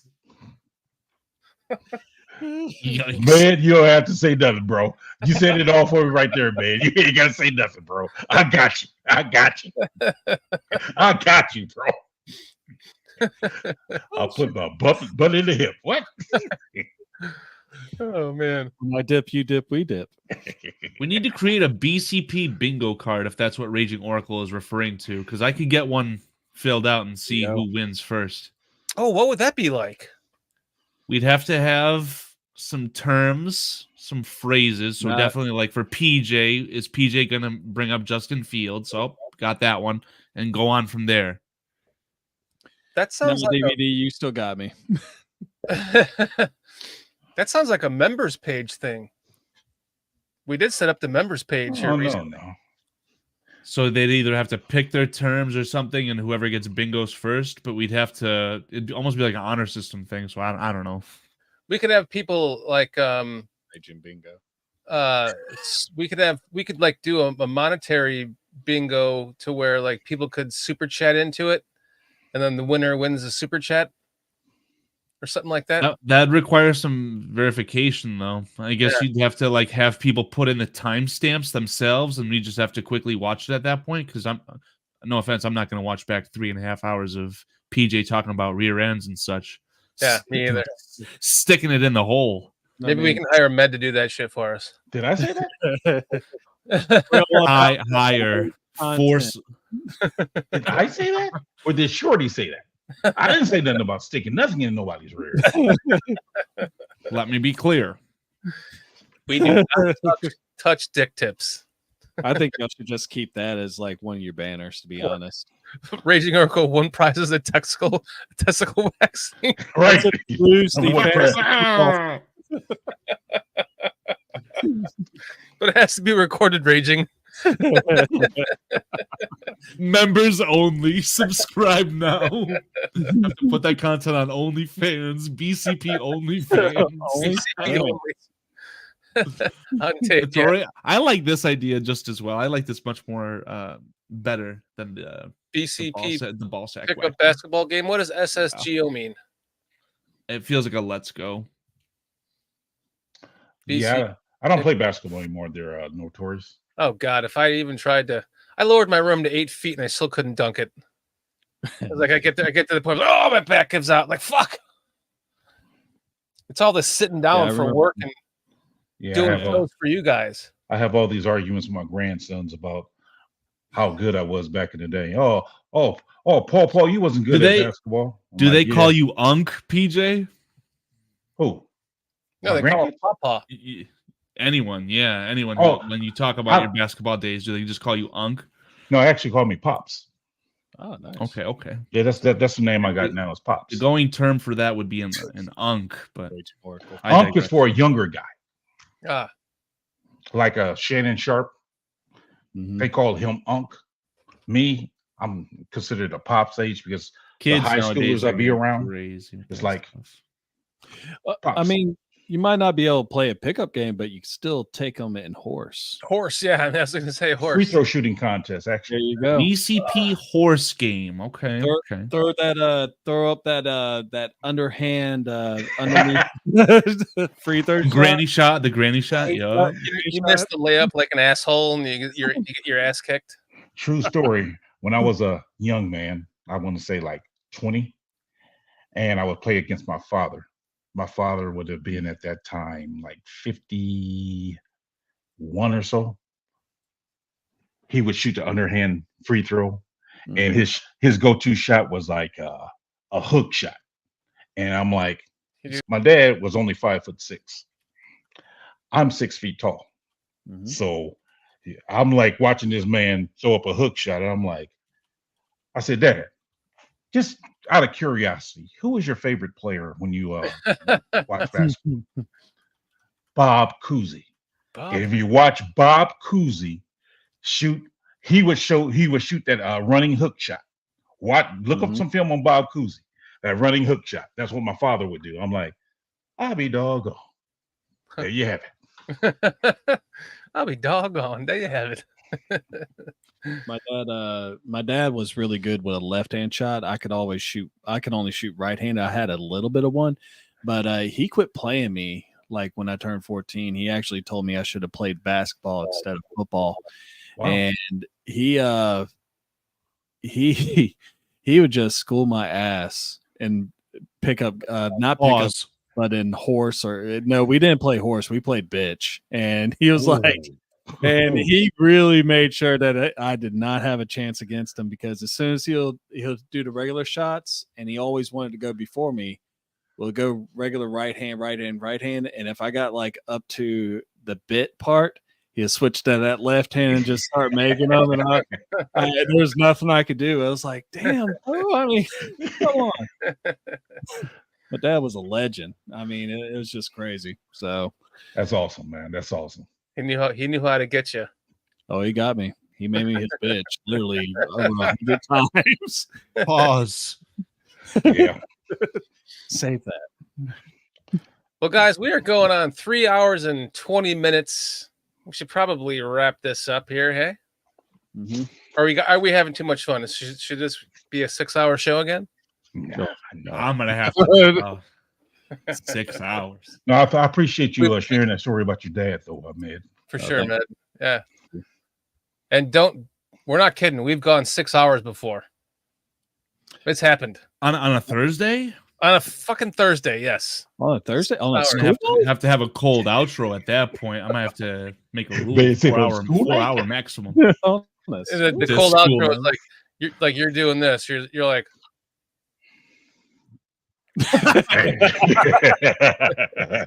Looking like one of Foster's victims at that point. The longest I ever gone was about 4 hours, and it was for this last draft actually, and they're like, Yeah. "So, do you want to do any more?" And I'm like, "Fuck no, I'm ready to go to bed." And I was like, "It's 11 o'clock, 12 we o'clock." did. I mean, we've done a couple of draft marathons. I don't think we did 8 hours this past year, but we did 8 hours the year before that. That was actually fun though. It was because it was a day of draft stuff, so we had a lot of fun with that. But we're definitely not going to do. We had more draft picks. Yeah. Yeah. That When was you only have 5, See what I'm saying? 4, and then Actually, only had 4, and then you had to grab another one. and the fifth one pissed off PJ, and we didn't want to hear him talk about it anymore. We had to leave. Hey, well, got to be good at something in life. All right, guys. Well, It'll this piss has me been an off. awesome, and fun show. Med, I hope that you had fun with us tonight. I warned you that you would. We'd love to have you back on again, man. You have been a lot of fun with us tonight. Oh, yeah, man. Appreciate you being on, man. Really do. almost stuff. And if y'all ever want to come on, I'm going to be taking a little bit of hiatus, but if y'all do anything during the summer, I will definitely consider coming on y'all's show and just having fun. But yeah, I'm going to take in the next couple months off. My wife deserves it. So I hear you. Lord knows she hears it all the Amen. time here. So, but yeah, no, thank you for having me on. This was really cool. Oh, this has been a blast. We're honored to have you on with us. I had a lot of fun with you last night, and tonight was a lot of fun as well. I had a lot of fun with you, Whoa. not on you. No. Whoa. Do not touch dick tips around here, guys. Yeah, that's shorty. Well, I'm doctor. telling you. But all seriousness, Med, thank you very much. Why don't you let everyone know again where they can find you? Please go check him out. Just there you go. Thank you. You are very welcome.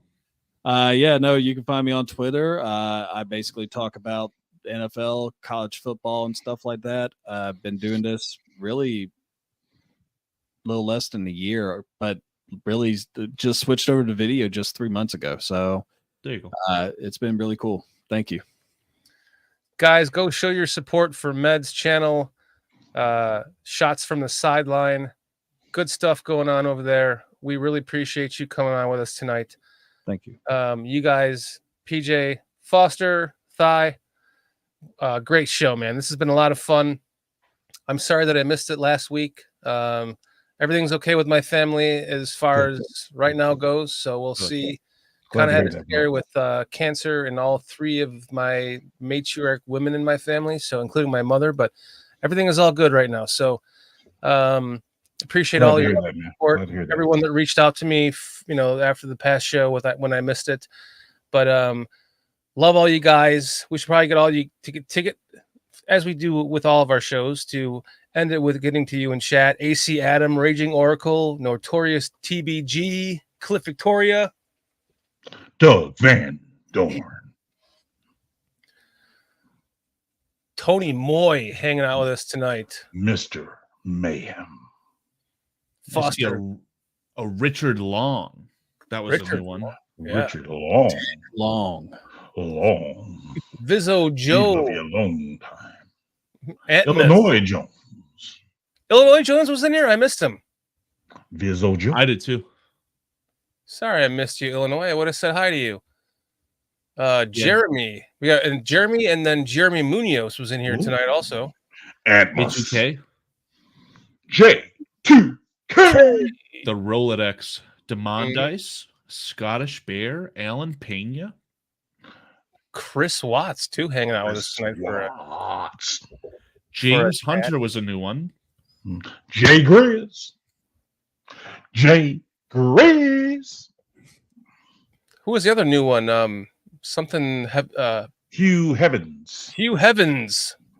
Plank was in the house. Plank.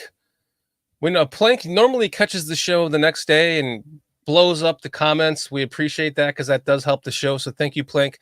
And thank you for hanging out with us tonight as long as you could. I know you had to get going and get to work tomorrow. We appreciate you catching up with us live tonight. Raging Oracle, great to see you again. James Ford was in here tonight with us. Did you say that guy's name was Richard Long? Yes. So, Yeah, so PJ, what do his friends call him if his real name is Richard Long? Long Dick? no, they called him. If he was on an NFL roster, that's how it'd be listed, right? Let me get it. Common Dick. Dick Long? Me love you a long Great. time. STC. STC. I love the name Demond Dice. So thank you for hanging out with us again. Did I tell you about the time I was in Korea? Huh? Did I tell you about the time I was in Korea? Was it a Are crazy you time? trying to find a wife? No, I'm sorry if that we was offends talking anyone. about the story about me love you long time. Oh, No, Okay, I won't tell it now either. disclaimer. we don't. I said I won't say it now either. No. So Save it anyway, for the next show. no. We won't be touching next Yeah, episode. we won't be touching that one. New Breed Sports Podcast.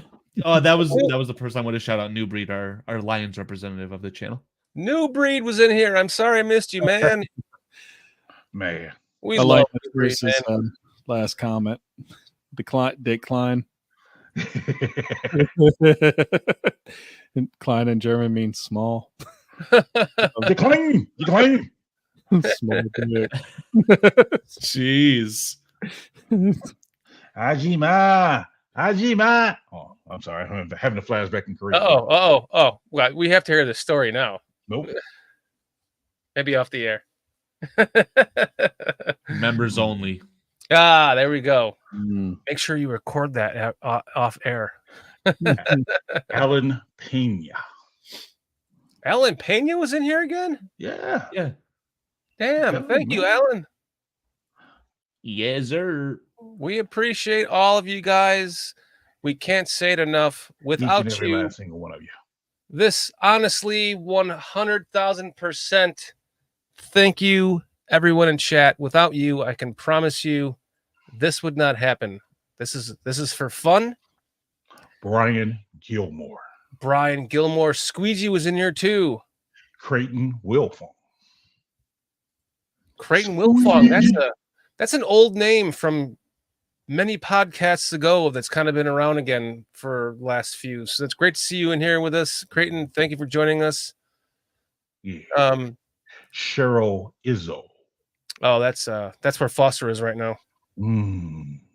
Is that your Foster's hanging out with Cheryl. confirmed sources? Insider. Mark Kazak? He wanted to go get his Papa Smurf hat. Yeah. Ooh, you want to go get a pop or something? Hat. Somewhere in Illinois right now, Foster is naked with a Papa Smurf hat on. Bro, don't give me that visual right And now, that's a please. woman named Don't Cheryl. give me that That's a visual. vision. It'll help you fall asleep peacefully tonight, PJ. Man, A naked Foster. jeez. Naked. With a cigarette in his mouth. Med gets it. What you guys got going on behind that panel over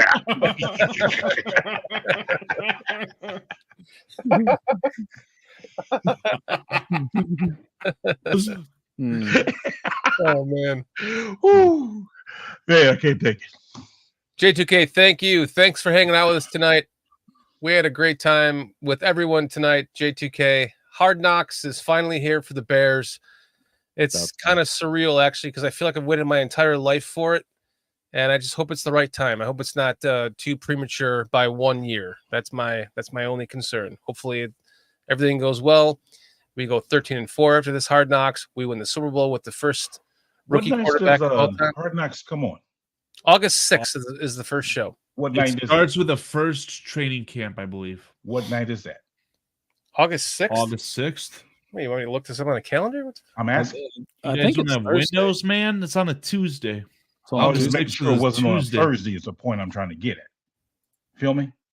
No, Well, Hard it's not- Knocks is not more important than BCP, right? Yeah, of no course No one's gonna skip out for Hard Knocks. Oh, they actually might. Okay. Yeah. Okay. I know I would. I wouldn't be watching this shit if Hard Knocks was on with the Bears. Watch along party. You out of here. Watch along party. Something to think about.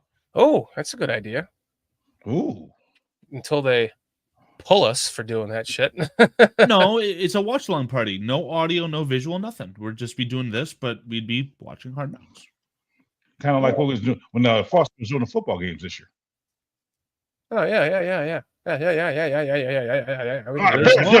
one viewer. There's literally one reason to do that on screen right now. There you go, Doug. I can get into a watch along party. There you go. Okay, watch along party. If it's on Thursday night, It's still on Tuesdays, bro. it's on Tuesday. Is it? It's only every Tuesday? Yeah, I think it comes on the same night every week, right? I have no idea, but Come. I don't pay on, I'm going to be paying a lot closer attention now, but I didn't back then. yeah. We're on the first show is on the 6th. We're on the 8th. Let me hit him with that bass again.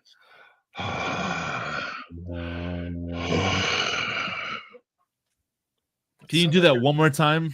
No, please don't. It sounds like you're jerking off. Or See, I knew there was something going on there. you sound like you sound like Foster right now with Cheryl.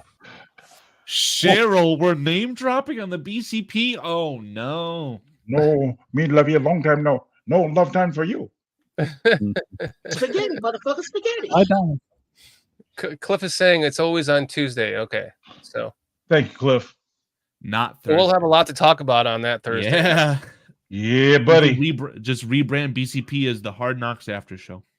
There Hard you Knocks go. reaction show. Man, that's an idea right there. Yeah, we should just do the You guys ever come up with these shorts yet? Nope. any shorts. Yeah, Carl's supposed to be working on that. I think that the director of media relations and or PJ should be contributing their non-working time towards the channel to gather the producer some timestamps so that the producer can then do his job of creating the shorts. I agree. And not spending 3.5 hours listening to PJ talking about how he's putting his pelvis into the wide ends of women that he used to play basketball against. No, that was me putting my pelvis into men. PJ was putting his butt into men's penises. Just casually putting some words in your mouth. It's fine. Although You got my image rights and I get to do this. It's fine. It all evens out. Although PJ played mostly against women back in the day, I guess. That's Okay, I'm gonna stop PJ you. played with women and men. Also, Got it. Med, work with me here. So I'm gonna stop you here, Shorty. So you said I put my butt where? into men's penises. I don't know what in the world is this man doing. But He's this trying to flagship only flies one way, sir. He set me up. He set me up. I'll just say this only flies one way there, buddy. Exit on it. Yes, I believe it. All right, guys. Next week we have Heidi Oso. I think her last name is Oso. Heidi, Heidi is she has her own podcast. We met her at Aldo's house from the Barroom Network. Foster and I met her. She's awesome. She's going to be our guest next Thursday. After that, the following Thursday, I can tell you for sure that we have Lester Wiltfong Jr. coming on with us again from the Windy City Gridiron. Lester and I do the game casting on the PSF app. Make sure you guys go check that out. Also, if you do bet, make sure that you bet BetUS.com and use the link in the description to get 125% sign-up bonus. Guys, this has been a great show. It's been a lot of fun. It's been a great end to the week for me. Loved hanging out with all you guys. Med, you're a great guest. We'd love to have you on again. Absolutely. And we like to end this show on a 1, 2, 3 Bears. So let's give it our best. Ready, guys? 1, 2, 3 Bears!